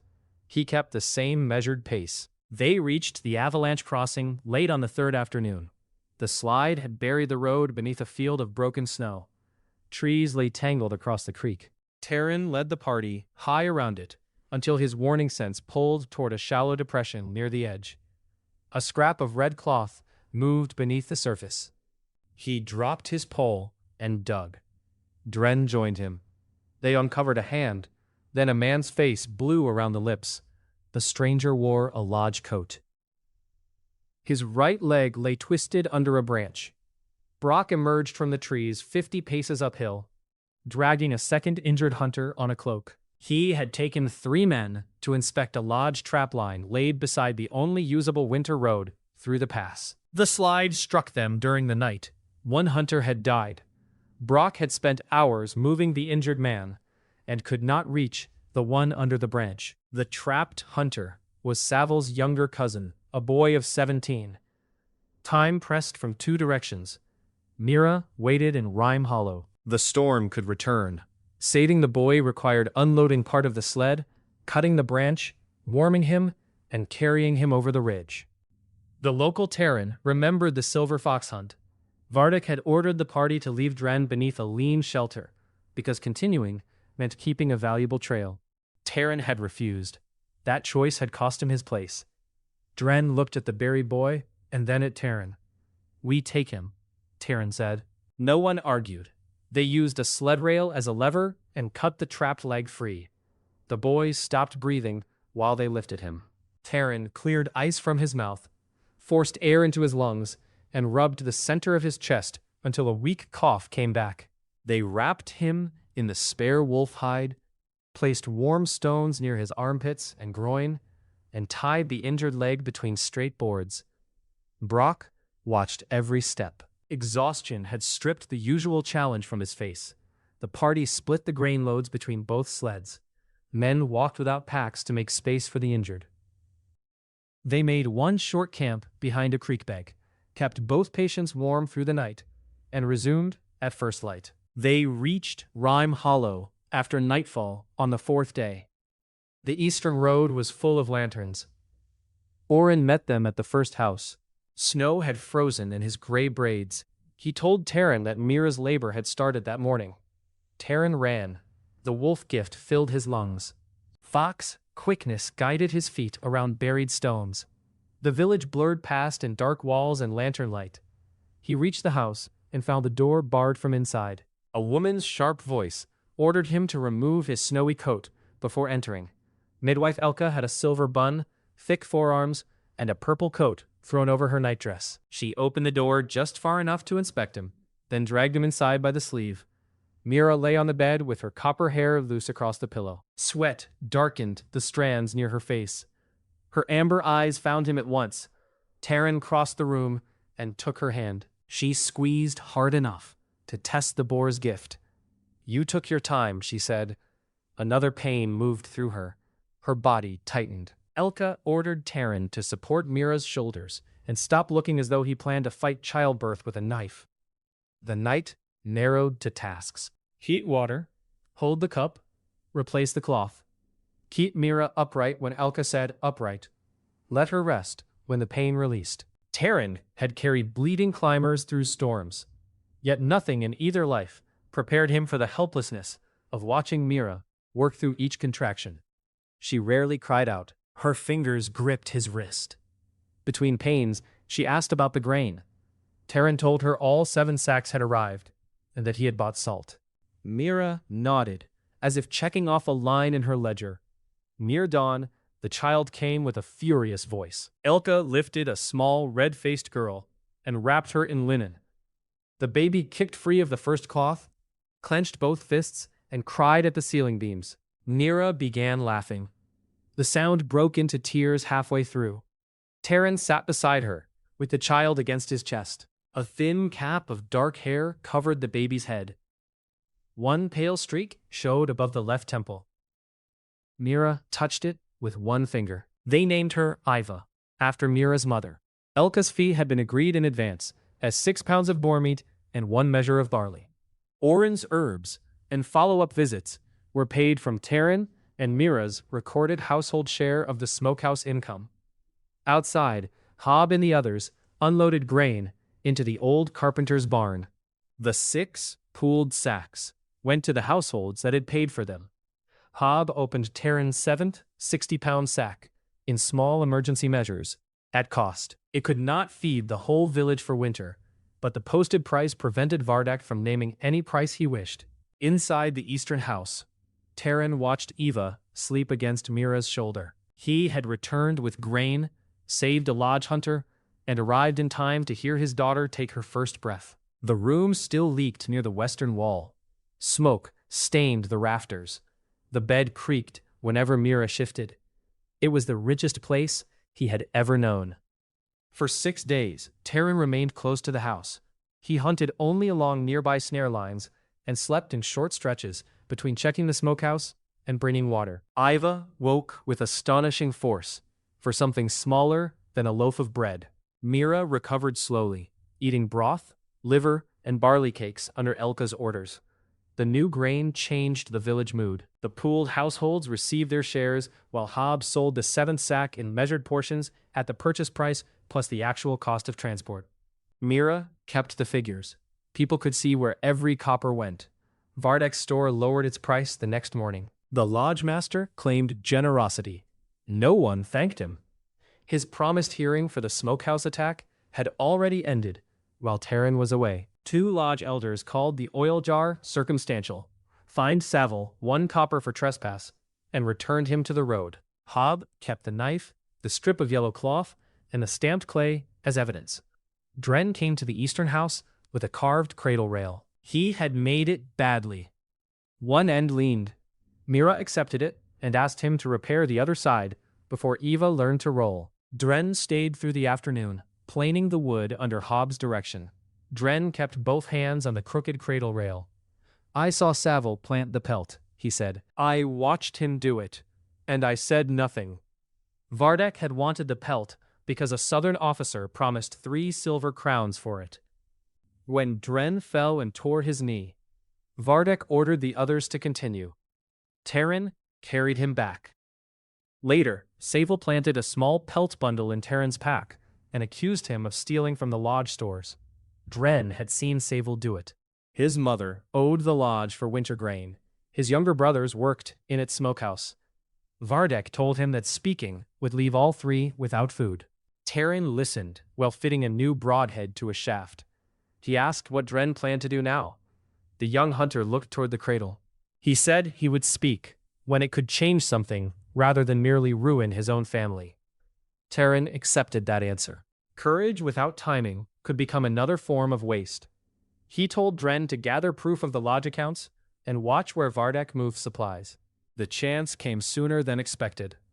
On the 7th morning, Elka asked to examine Mira at Selda's house because she was already treating Selda's youngest child there. Selda lived 1 door away. Mira carried Iva across before any alarm sounded and remained inside while Elka checked the swelling in her ankles. Before Elka finished the examination, a herd of frost deer entered the village fields. They came from the north, more than 30 animals pushing through the outer fences. Their pale coats carried ice along the flanks. The herd trampled haystacks, broke winter pens, and scattered chickens across the road. At the center moved a stag larger than a cart horse. His antlers spread like white branches, one side broken near the tip. Blood had frozen along his hindquarters. 4 deep claw marks crossed the muscle above his hip. The stag was wounded and terrified. Each time a villager shouted, he charged the nearest movement. A fence post broke beneath his chest. One man escaped by rolling under a wagon. Taren reached the square with his bow in hand. Vardak's hunters had formed a loose line near the lodge. They wanted to drive the herd west toward open fields where they could make several kills. The plan ignored the houses in that direction. Taren saw a safer route south between the mill wall and Frozen Pond. If the herd entered that passage, it could return to the lower forest without crossing homes. The stag stood between them and the opening. He climbed onto Hob's grain sled and fired an arrow into the snow beside the lead doe. The sharp impact turned her away from the western lane. Dren understood and began striking fence rails on the opposite side. Other villagers joined, using blankets and shouts to shape the herd's movement. Vardak ordered them to stop. He wanted the animals kept inside the village boundary, until the lodge could close the exits. A frightened doe slammed through a chicken fence. The herd compressed behind her. The wounded stag reared, antlers catching a roof edge. Taren jumped from the sled and moved along the flank. His wolf sense pulled toward the stag before the animal charged. Taren crossed behind a well. Antlers struck the wooden frame and tore away the bucket rope. The stag turned with startling speed for its size. Taren fired at the ground again, guiding rather than wounding. The arrow landed near the animal's left foreleg. It veered right, toward the mill passage. The herd began following. For several breaths, the plan worked. Then Savell appeared beside the southern lane and threw a burning bundle of straw. Flame burst against the snow. The lead deer panicked and turned back. The herd slammed into itself. 2 animals fell. The stag wheeled toward the nearest cluster of people. Mira stood at Zelda's doorway, with Iva wrapped beneath her blue shawl, pulling Zelda's youngest child back inside. She had arrived before the alarm, but the herd now cut off the short path to her own house. Taren drew the heavy broadhead. The stag lowered its antlers and charged. Mira moved behind the stone water trough. Zelda pulled at her arm, trying to bring her through the narrow doorway. The child began crying. Taren's first shot struck the stag in the wounded haunch. The animal stumbled, recovered, and continued. The arrow had changed its stride, but not stopped it. He ran across the square. Hair lightness carried him over a fallen fence. Fox reaction slipped him between 2 deer. The stag reached the trough and drove its antlers into stone. 1 point broke. Mira and Zelda fell inside the doorway. Taren climbed the side of the trough, using a metal ring as a step. He rose above the stag as it ripped free. The angle opened beneath the shoulder. He drew until the bow's dark limbs curved near his hands and released downward. The broadhead entered behind the foreleg. The shaft disappeared halfway into the chest. The stag ran 3 more strides. Its legs folded near the mill wall. Quarry claimed. Frost stag leader. Swift course settles in the hunter. Far reach settles in the bow. The change moved through Taren's hips and legs like cold fire. His balance shifted. The square seemed to widen around him, each route visible as a connected line. The bow lightened in his grip, while its draw grew deeper. The remaining deer found the southern passage. Dren and Hob guided them through without further injury. Taren reached Mira at Zelda's door. She sat on the floor with Iva against her chest. The baby's face had turned bright red from crying. Mira checked each small limb before looking up at him. Her calm had become so controlled that the hand on Eva's back trembled. Taren knelt and touched his forehead to hers. Across the square, Saville tried to leave. Brock blocked the lane. He had seen the burning straw. He took Saville by the shortened yellow scarf and dragged him toward the dead stag. Vardek stepped between them, asking whether anyone truly knew who had thrown it in the confusion. Half the square had seen. The Lodge Master's control did not vanish, though a crack opened through it. Brock released Saville only after Vardek promised a formal hearing. His rust beard shook with anger. Vardek held the hearing that evening before the same 2 Lodge elders. Brock and half the square testified, but the elders accepted Saville's claim that the burning straw had been meant to turn the herd away from the mill. They fined him 4 copper for reckless conduct and confined him in the lodge store for 3 days. His release, after that token punishment, convinced more families that lodge justice existed to protect lodge men. The stag provided meat, hide, antler, and a new truth. Orin examined the claw wounds. The spacing matched the pale hair found on the wolves. He pressed his good eye close to the deepest cut and said the attacker had paws broader than a bear's and claws shaped to hold rather than rake. An old northern name surfaced from stories told beside winter fires. Whitemane, a saber cat from beyond the frost ridge. Rare, solitary, and large enough to kill an elk. Most hunters believe the animals had vanished generations ago. The wolves had fled it. The boar had moved away from the bitter spring. The frost deer had run into human fences rather than turn back. The valley's separate troubles shared one shadow. Deep winter settled over Rime Hollow during the following 2 weeks. Snow reached the lower window frames. The southern track closed again. Game became scarce near the village because the frost herd had passed through and predators followed its scent. Taren's household remained fed. The boar, stag, grain, and smokehouse had changed their position. Mira regained color in her face. Iva slept in the crooked cradle beside the hearth, wrapped in rabbit fur and wool. Other households stood closer to the edge. Vardek's store released smaller rations every third day. He blamed the early winter and the loss of lodge income. Mira compared his claims with the grain purchases recorded before the high road closed. Her mother had once helped count sacks in the store. The building could hold more than Vardek admitted. Dren confirmed part of the suspicion. He had followed Brock during a night transfer and found sled tracks leading from the lodge store toward an abandoned charcoal road north of the village. The tracks returned empty. Vardek might be moving food to a hidden cache, either to sell later or to keep control when the public store ran low. Taren did not move against him with suspicion alone. He organized hunting groups instead. The lodge had taught hunters to compete for shares. Taren divided work by purpose. 2 men scouted. 2 maintained snares. 1 remained with the sled. He marked safe routes and required each group to carry fire, rope, and a spare string. Mira kept a board showing which household supplied labor and how much meat returned.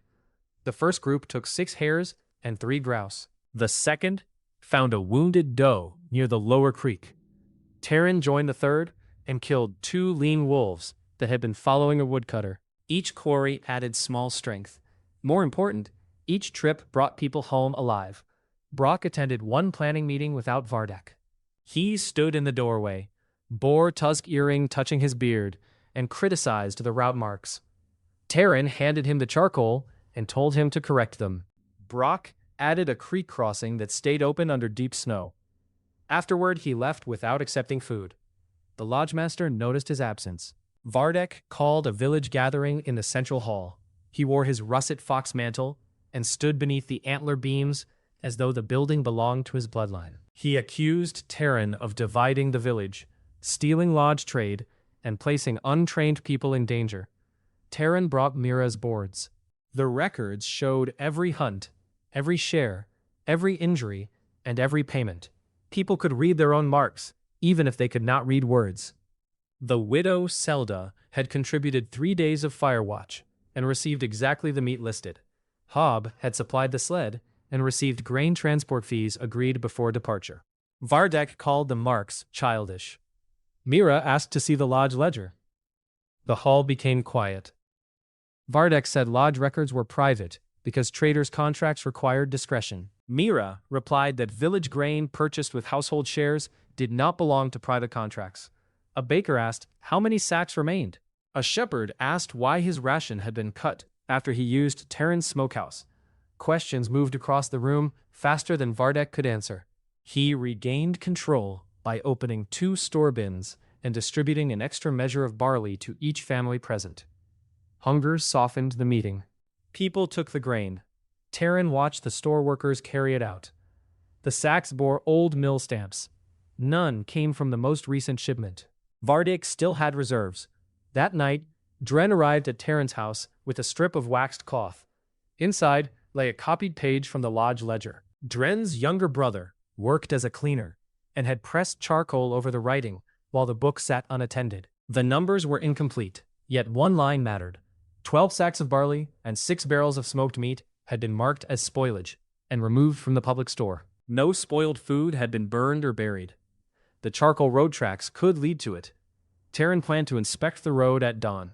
Before he left, a scream came from the northern houses. A man staggered into the square with 1 arm torn open. He had been checking goat pens near the old road when a bear came out of the dark. The animal dragged his companion into the trees. Oren smelled the wounds and found old meat rot on the torn coat. The bear had been feeding near stored food. Vardek immediately announced a lodge hunt. He chose 6 men. 3 were experienced, including Brock. The other 3 were poor hunters whose families owed grain. Dren's name stood among them. Taren understood the shape of the plan. The weaker men would push the bear from cover. Brock and the experienced archers would wait on high ground. If the drivers died, the lodge would call its sacrifice. If the bear escaped, Vardek could blame them. Taren walked into the lodge yard while the party prepared. He told Dren to step out of the line. Vardek said the boy owed service for winter rations. Taren placed the copied ledger page on a barrel. He asked whether those rations came from the 12 sacks marked spoiled. Vardek's face remained composed. Saville moved toward the page. Brock caught his shoulder and held him back. The lodge master said a wounded bear was already near the village. Arguments could wait. On that point, he was right. Taren took his bow and joined the hunt. The bear trail began behind the broken goat pen. Blood marked the snow in broad smears. One set belonged to the missing man. The other came from the injured bear. A lodge arrow had struck its flank during the first attack and torn free beneath a pine. Brock studied the sign and changed Vardek's formation. He placed the weaker hunters behind the spear line rather than in front. Vardek objected until Brock said he could lead the hunt himself if the lodge master preferred. Vardek remained in the village. 7 men entered the northern trees. Taren, Brock, Dren, 2 experienced archers named Pell and Arvik, and the 2 dead hunters. Snow fell from branches whenever the wind moved. The bear tracks followed the charcoal road. Taren found the missing man's glove near a stump. 50 paces later, they found the body beneath brush. The bear had fed only briefly. It had been disturbed and would defend the kill when hungry. Taren covered the man's face with his cloak and marked the location for recovery. The tracks continued north. A sour smell reached them before the hidden cache appeared. The abandoned charcoal shed stood between 2 hills, roof buried beneath snow. Sled runners had cut a hard path to the door. One wall had been clawed open. Inside, barrels and sacks lay torn across the floor. Lodge marks covered every container. Smoked meat hung from broken racks. Barley mixed with dirt. The bear had found Vardek's hidden supplies and begun guarding them as a feeding ground. Dren stared at enough food to feed his family for months. A low roar came from behind the shed. The bear charged through the broken wall. It was a huge brown male, one side dark with blood from the earlier arrow. Rotting meat clung to its chest fur. The animal struck Pell before anyone released a shot. One paw opened his shoulder and threw him against a barrel. Taren fired at the bear's throat. The broad head entered shallowly through thick hide and muscle. Brock drove his spear into the chest, but the shaft glanced along the ribs. The bear rose.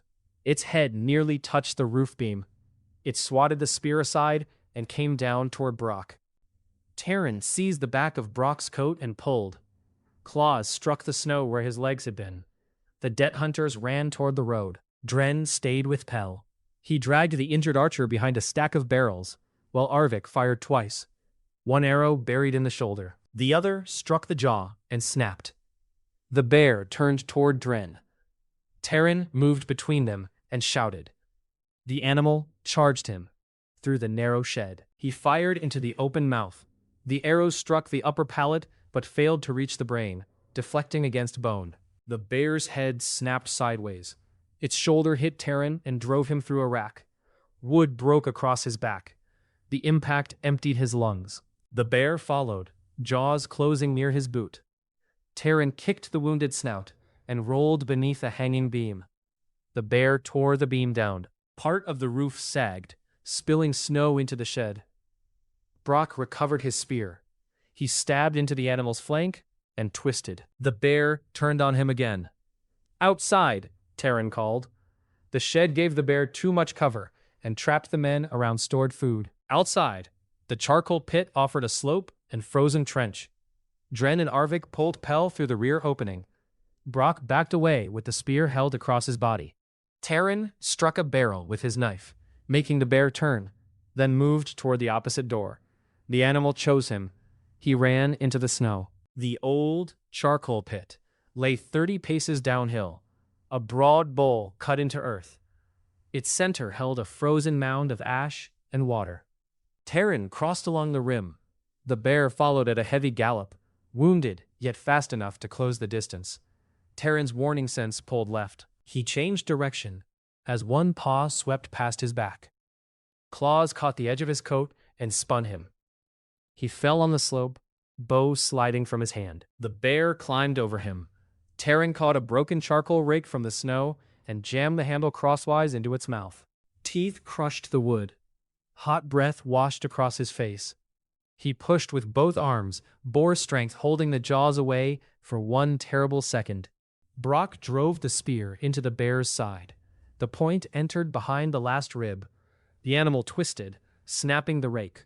Taren rolled downhill and reached the bow. The bear struck Brock with its hip and sent him into the trench.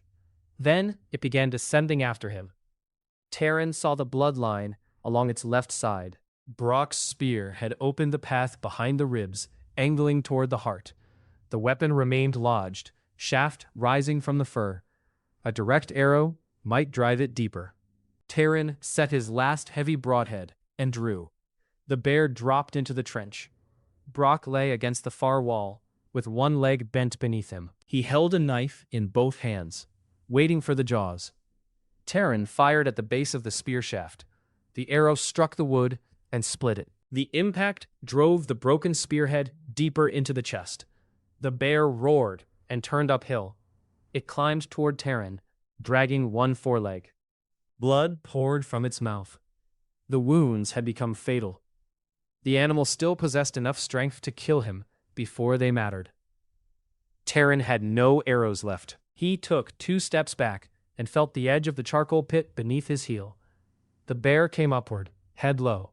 Taren gripped the bow with both hands. When the bear lunged, he stepped to the side and hooked the bowstring behind the broken spear shaft protruding from its ribs. The dark yew bent under the animal's weight. Taren pulled, turning the shaft sideways inside the wound and tearing the buried spearhead across the deep vessels behind the ribs. The bear spun toward him. One paw struck his shoulder and opened 4 lines through coat and skin.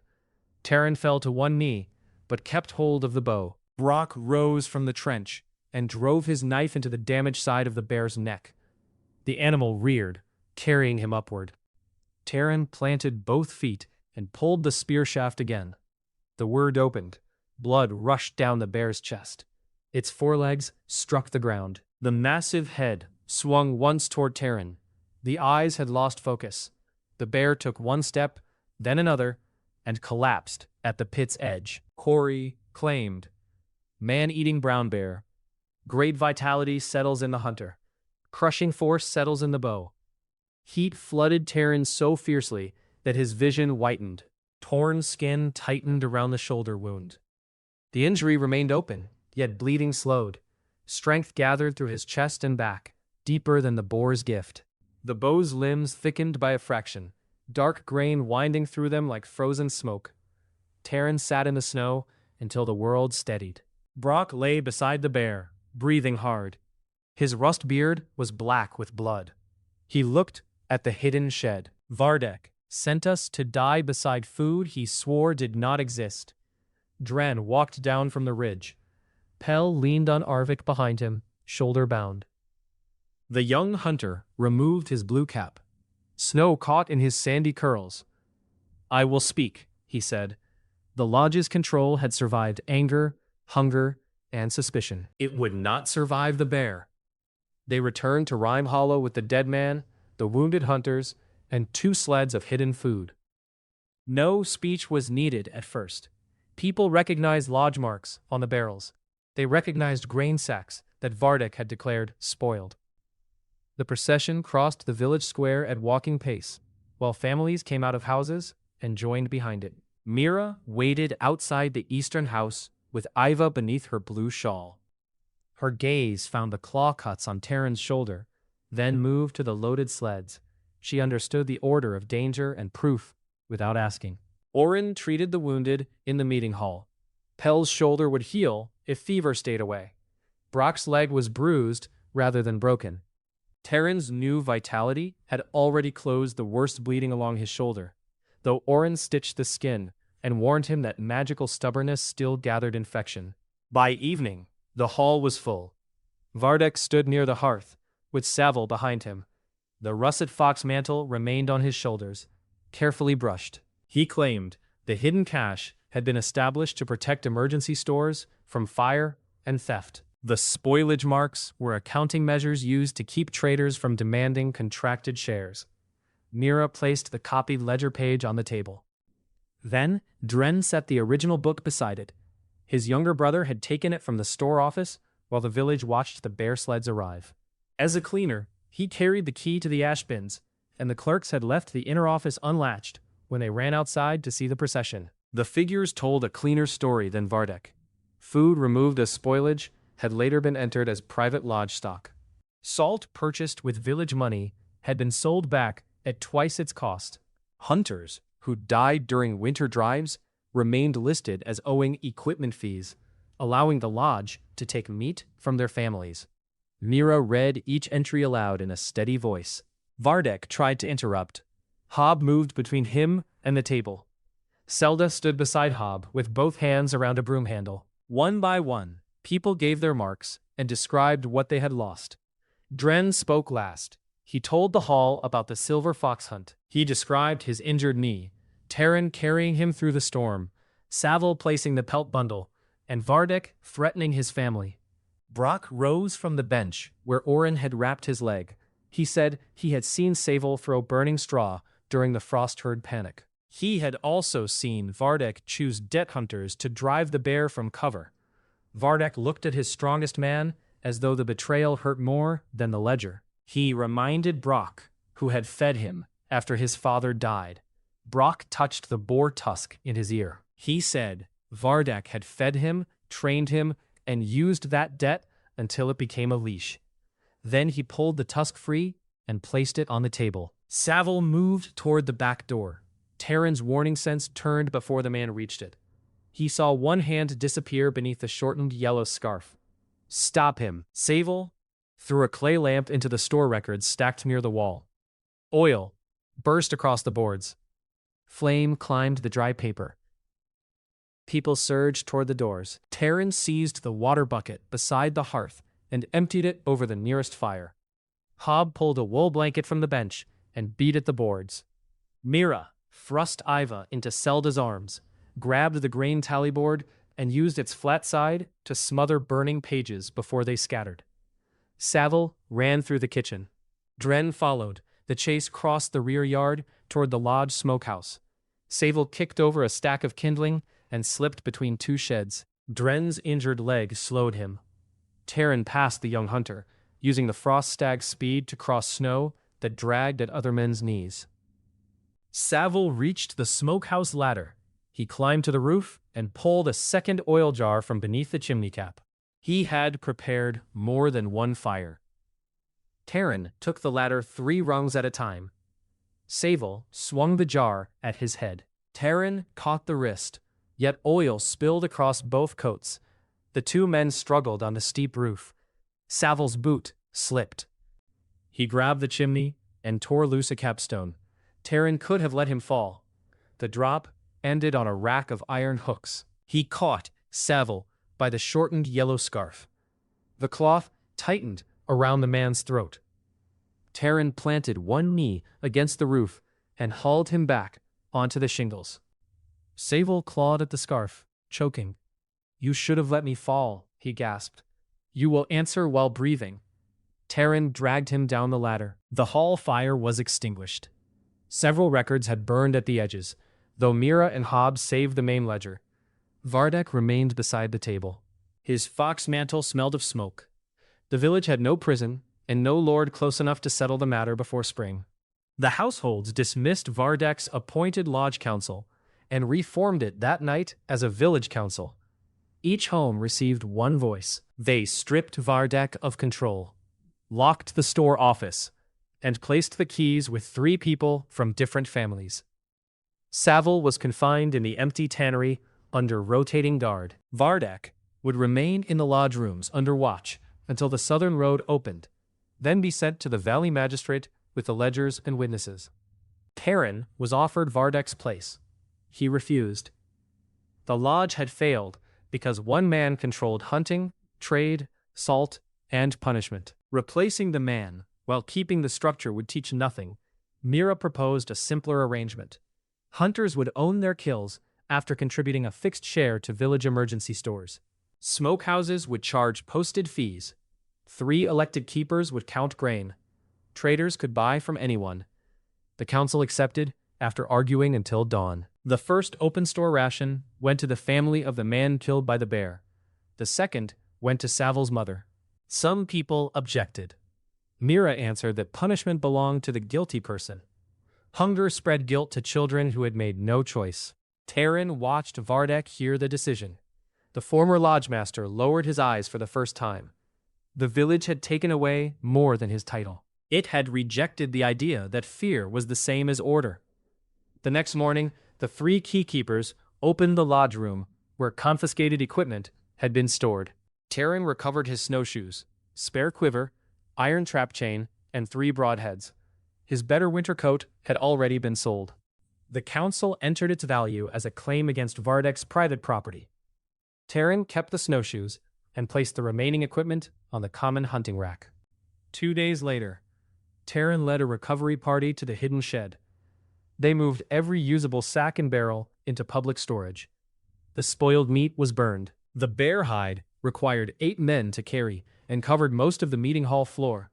Brock helped despite his injured leg. He no longer wore the tusk earring. The empty hole in his ear made his face look strangely unfinished. While loading the last barrel, Taren found new tracks on the ridge above the charcoal road. A round paw print pressed deep into hard snow. White hair clung to the bark of a pine at shoulder height. The saber cat had followed the smell of bear blood toward Rime Hollow. The first sighting came at dusk near the western sheep pens. A shepherd saw a pale shape cross the frozen creek and thought it was a drift moving in the wind. Then 2 yellow eyes appeared above the bank. The animal took a ewe and vanished before the dogs reached the fence. Taren found the body half a mile north. The saber cat had eaten little.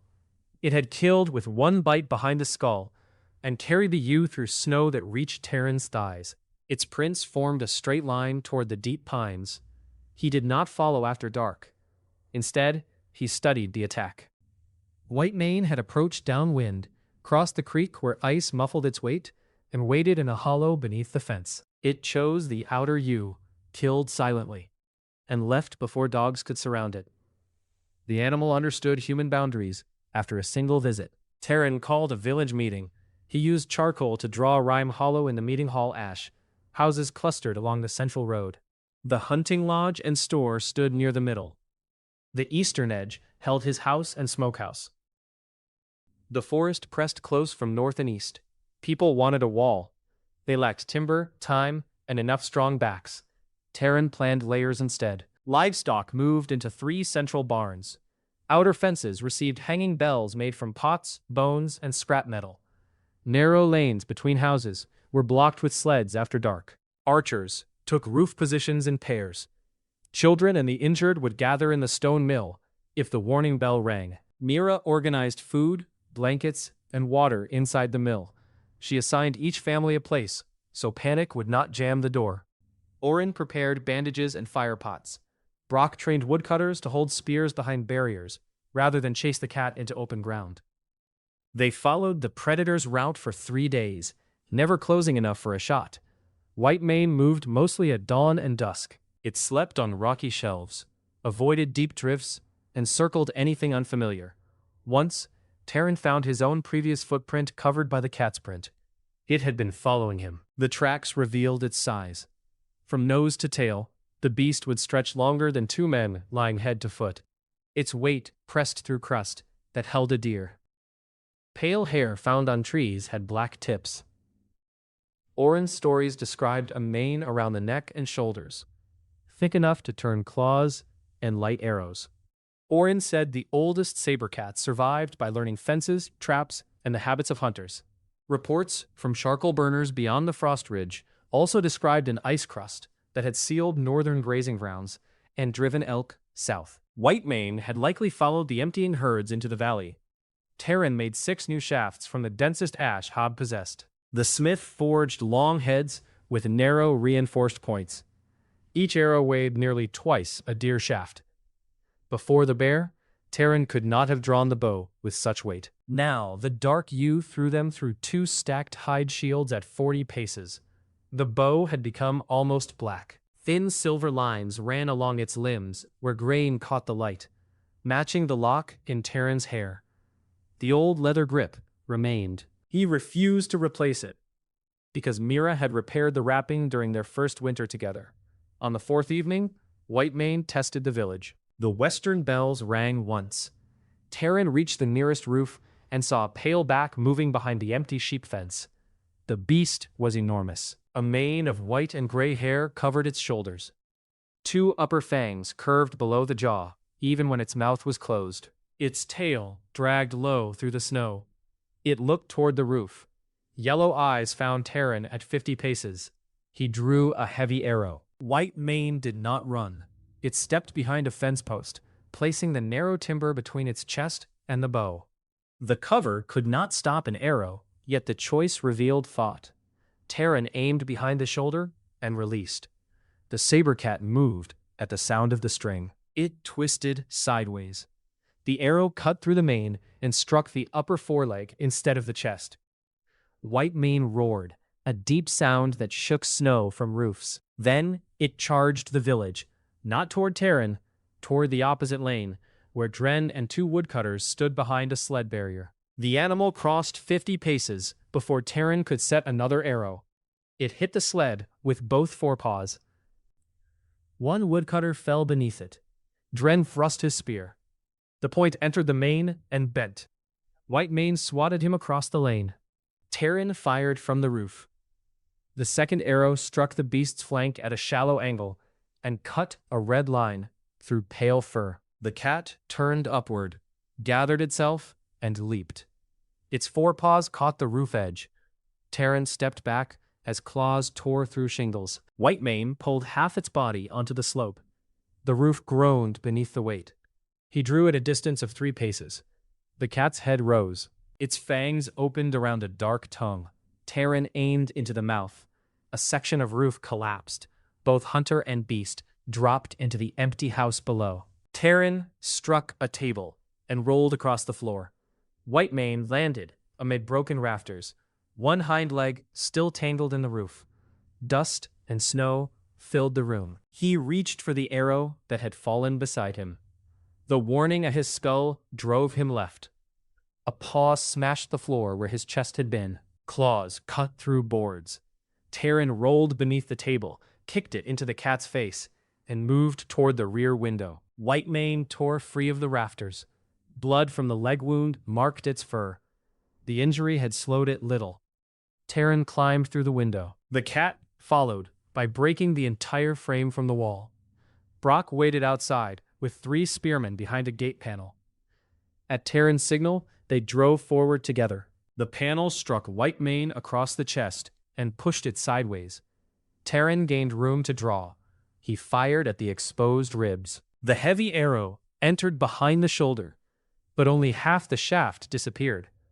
The mane and muscle absorbed much of the force. Whitemane hit the panel. 2 spearmen lost their grip. Brock held until one hinge broke, then the cat came through. Instead, it turned toward Taren again. The saber cat had learned which enemy hurt it. Taren ran toward the outer lane, drawing it away from the houses. He crossed the frozen creek at the narrow stone ford. Whitemane followed, favoring the wounded foreleg only slightly. At the far bank, Taren turned and fired his 4th arrow. The cat dropped flat. The shaft passed over its back. Before Taren could reach for another, Whitemane sprang from the crouch. He jumped behind a pine, claws wrapped around the trunk, and stripped bark where his shoulder had been. The beast struck the tree with enough force to shake his teeth. Taren cut around the opposite side and slashed the wounded foreleg with Mira's old knife. The blade barely reached skin beneath the hair.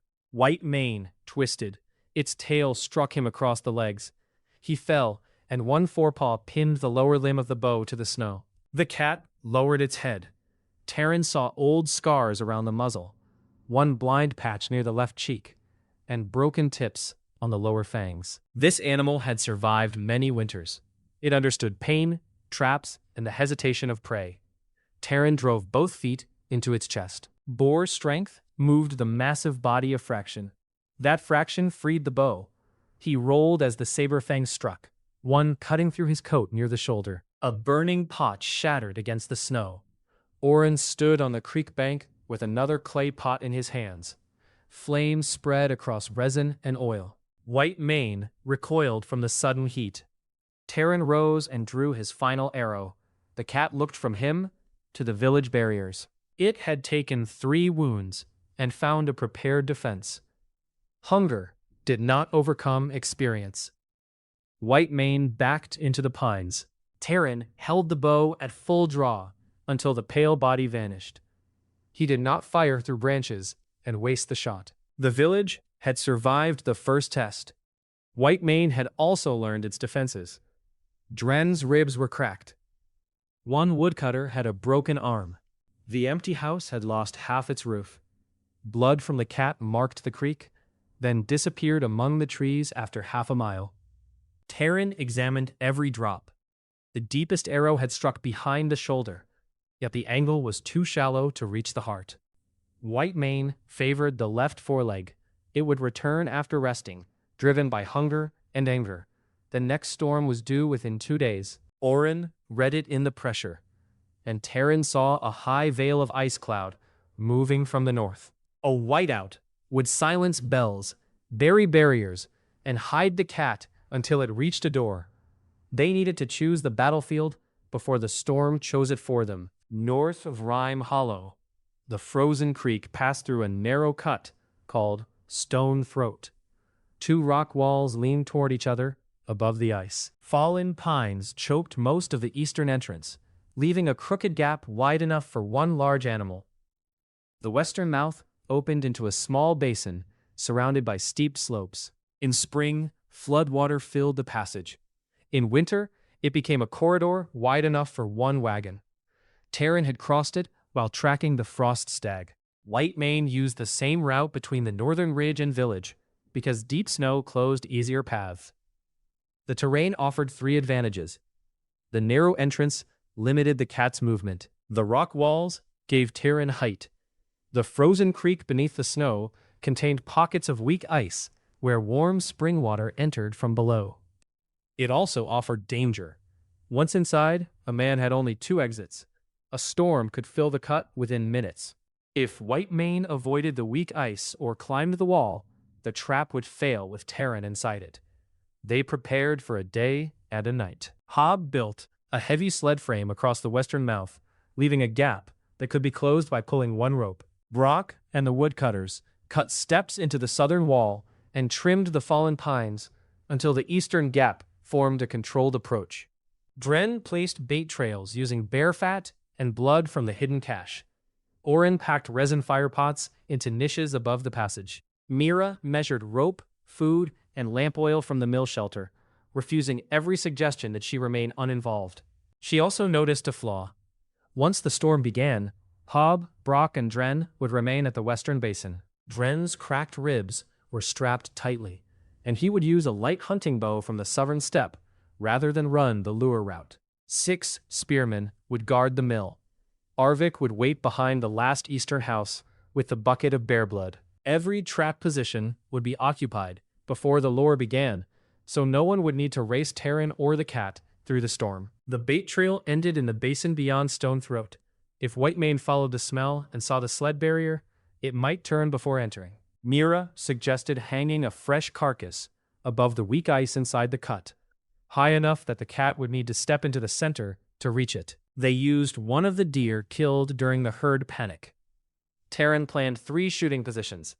The first overlooked the eastern entrance. The second stood halfway along the wall. The third faced the weak ice from the western basin. He cached arrows at each point. He walked the route until darkness, counting steps through snow.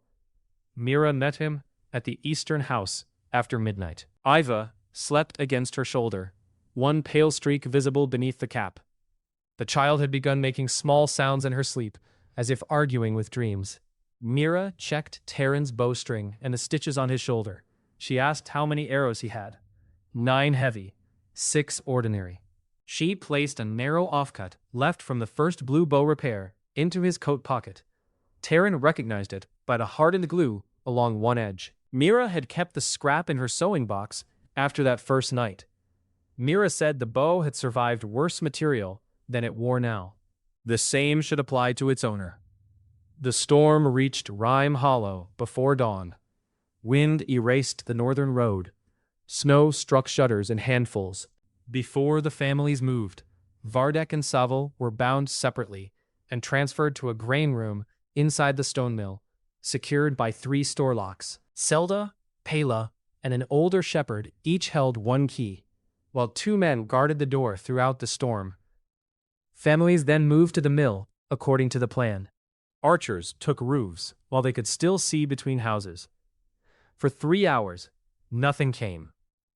Then the western bell rang twice and stopped. Taren climbed the store roof. Through the whiteout, he saw one of the sheep pen posts lying in the road. The bell rope had been cut by claws. White Mane had approached from the west, avoiding its previous route. The beast appeared behind the empty lodge smokehouse. Its pale coat merged with blowing snow. Blood darkened the left foreleg and shoulder. The wounds had stiffened its movement, yet hunger sharpened every step. White Mane crossed the square toward the mill. It remembered where the people had gathered. Taren fired from the roof. Wind caught the arrow and moved it half a body width. The point struck the mane near the spine and failed to enter deeply. The cat roared and continued. 6 spearmen raised a barrier in front of the mill. Mira stood inside, organizing children away from the door. Oren waited behind the wall with firepots. Taren jumped from the roof onto a grain awning, then to the road. He shouted and struck his bow against a post. White Mane turned its yellow eyes toward him. He ran north. The cat followed. Taren used the houses to control its path, crossing narrow lanes where sled barriers prevented a side approach. White Mane cut one corner by leaping over a fence. Its wounded foreleg struck hard on landing, slowing it for 2 strides. Taren gained the eastern road. Arvik waited behind the last house with a bucket of bear blood. Arvik threw it across Taren's coat as planned. The smell hit like hot iron. Taren continued into the forest, carrying the strongest possible trail. White Mane passed Arvik without looking at him. The chase entered deep snow. Taren's body used every gift it had gathered. Hair lightness found the crust. Fox reaction avoided hidden roots. Wolf breath kept his pace steady. Stag speed stretched each stride. The saber cat remained behind him, heavier but powerful enough to break through drifts. At the first bend, Taren heard its breathing. He did not look back until the warning sense pulled hard at his right side. White Mane had left the trail and climbed a fallen trunk, using it to cut across the curve. It launched from the branches toward him. Taren dropped flat. The cat passed overhead. One hind claw tore his hood and cut the silver lock near his temple. It landed ahead, blocking the road. Taren set an ordinary arrow while sliding on one knee. He fired at the wounded foreleg. The shaft struck below the shoulder and snapped against bone. White Mane charged. Taren turned into the trees. The detour cost distance, but led toward the eastern entrance of Stone Throat. He moved between trunks too close for a full leap. The cat broke branches and followed, learning the direction only when the rock walls appeared through snow. Taren reached the first shooting step and climbed. White Mane entered the cut below him. The deer carcass swung above the weak ice at the center. The cat stopped beneath the wall and looked upward. Taren drew a heavy arrow. White Mane sprang against the rock. It did not take the bait. It climbed toward the hunter. Claws found cracks in stone. The wounded foreleg trembled, yet the beast rose with shocking speed. Taren fired downward. The arrow entered the shoulder beside the earlier wound and drove deeper under the weight of the shot. White Mane fell to the creek, hit the ice, and rolled. The surface cracked but held. Taren moved along the wall to the second position. The cat rose and followed from below, no longer interested in the hanging deer. It understood that the hunter was the true threat.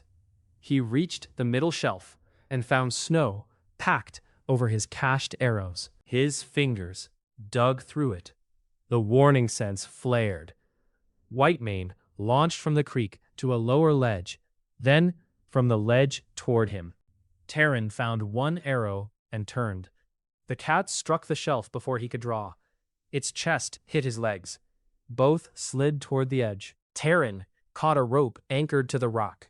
Whitemane clawed for purchase beside him, one forepaw scraping across his thick hide coat.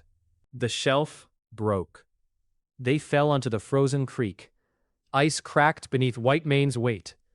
Water rose through black lines around its paws. Taren landed near the wall where the ice was stronger, shoulder striking hard enough to numb his arm.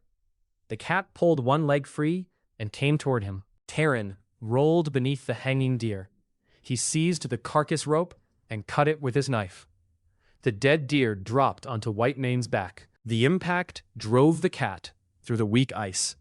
Water swallowed its chest. Forelegs struck the edge, breaking more surface.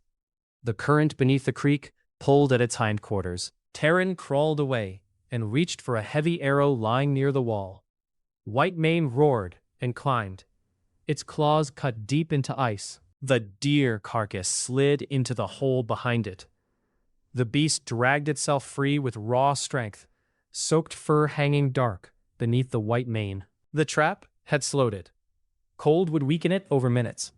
Taren did not have minutes at close range. He drew and fired at the open chest. Whitemane twisted. The arrow entered below the collar and vanished to half length.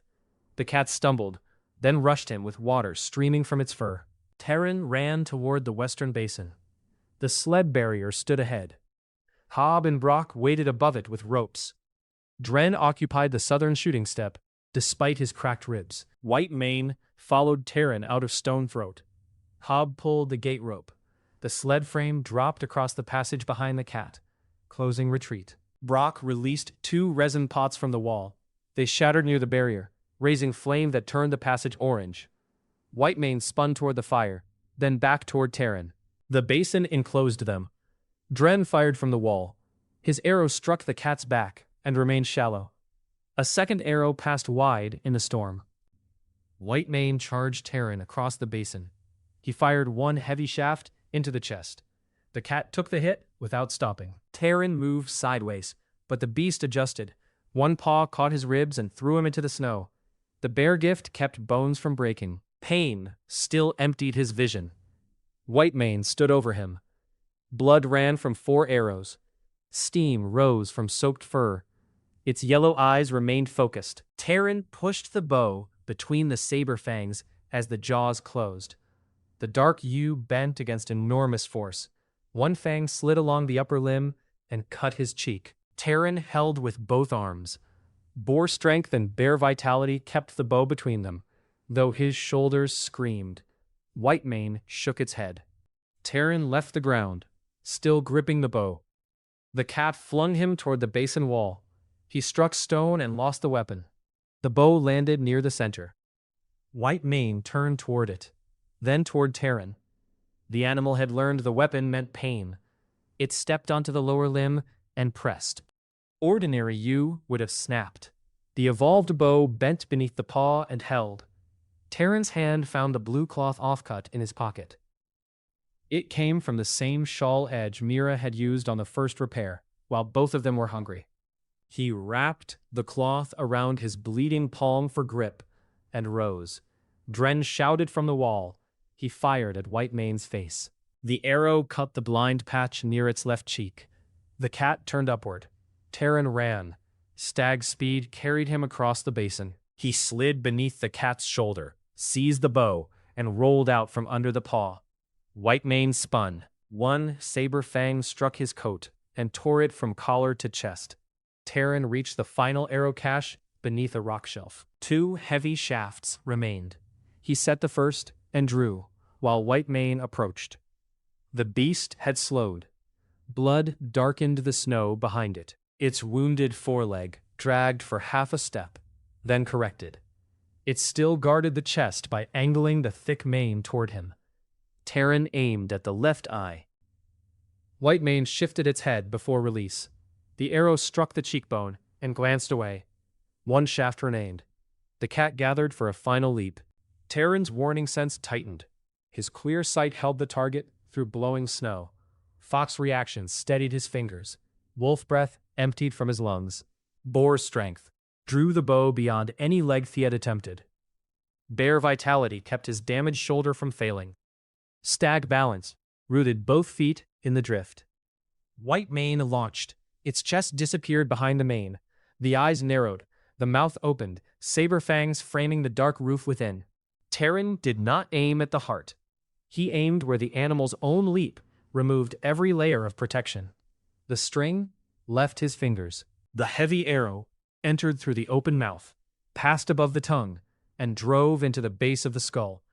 The arrow robbed the leap of aim, but not momentum. Whitemane's shoulder struck him, and both went down. The body rolled across his legs, instead of landing squarely on his chest. For several seconds, Taren could hear only wind. The saber cat lay across his legs. One paw moved in the snow, claws opening and closing. Then the movement stopped. Corey claimed, "Whitemane, king of the northern valley. The hunter receives the whole course of the hunt. The bow receives the weight of every quarry." Warmth moved through Taren with quiet depth. It did not burn like the bear or strike like the boar. His body settled into itself. Sight, breath, strength, reaction, balance, and endurance joined cleanly, each supporting the others. The bow in his hand became dense and still, its silver grain bright beneath the storm. Taren pushed the dead cat aside and stood. The men on the walls lowered their weapons. Brock climbed into the basin first. He stopped beside Whitemane and placed one hand on the massive head. Dren came after him, holding his cracked ribs. No one shouted. They looked at the tracks, the broken ice, the blood, the fallen barrier, and the black bow in Taren's hand. The battle had left its proof across the entire pass. Hob began laughing from relief. The sound spread until even Brock joined. Taren looked south toward Rime Hollow. Smoke rose beyond the trees, blurred by snow. Mira and Iva were waiting beneath it. Whitemane required 2 sleds and 12 people to bring home. The storm weakened by evening. Villagers lined the central road as the pale body entered Rime Hollow. The saber cat's head rested across the front sled, fangs visible beneath the jaw. Children who had hidden in the mill climbed fences to see. Adults touched the mane and pulled their hands back, as though the beast might wake. Taren walked beside the sled rather than ahead of it. Mira waited at the eastern gate with Iva in her arms. Her copper braid had come loose under the blue shawl. She saw the cuts across his face and coat, then the bow. The old yew had become almost black from tip to tip. Silver grain curved along both limbs. The repaired place beneath the faded blue binding remained visible only because they knew where to look. Mira handed Eva to him. The child blinked up with dark eyes and caught one finger in both hands. Taren held her against the side that hurt less. Snow melted in his silver forelock and ran along the scar through his eyebrow. Mira touched the cut on his cheek. "You took your time again," she said. Taren looked at the packed road, the full sleds, and the smoke rising from their repaired chimney. The trail was crowded. Whitemane's death changed the valley through practical things. The hide became a winter wall hanging in the meeting hall, too large for any one house. Its claws became awls, clasps, and memorial tokens for the families harmed by displaced animals. The meat was tested by Orin, cooked thoroughly, and divided. The skull remained above the village store entrance, where Vardek's polished lodge sign had once hung. The former lodge master saw it from an upstairs window. When the southern road opened 3 weeks later, Kelm's caravan carried Vardek, Saville, the ledgers, and 4 witnesses toward the magistrate. Dren went with him and returned before thaw. The magistrate confirms the village council's right to manage its own common stores. Vardek lost his trade charter and property claims. Saville received labor service at a southern road station for the fires and attacks. No one in Rime Hollow waited for their return. The hunting lodge remained open under a new name, It became the winter store and common smokehouse. 3 keys hung from 3 different belts. Prices were written on a board. Anyone could challenge the count during the weekly meeting. Mira kept records for the first winter, then trained Zelda's eldest daughter to share the work. Taren returned to the forest. The system continued. Hares sharpened sight by tiny degrees.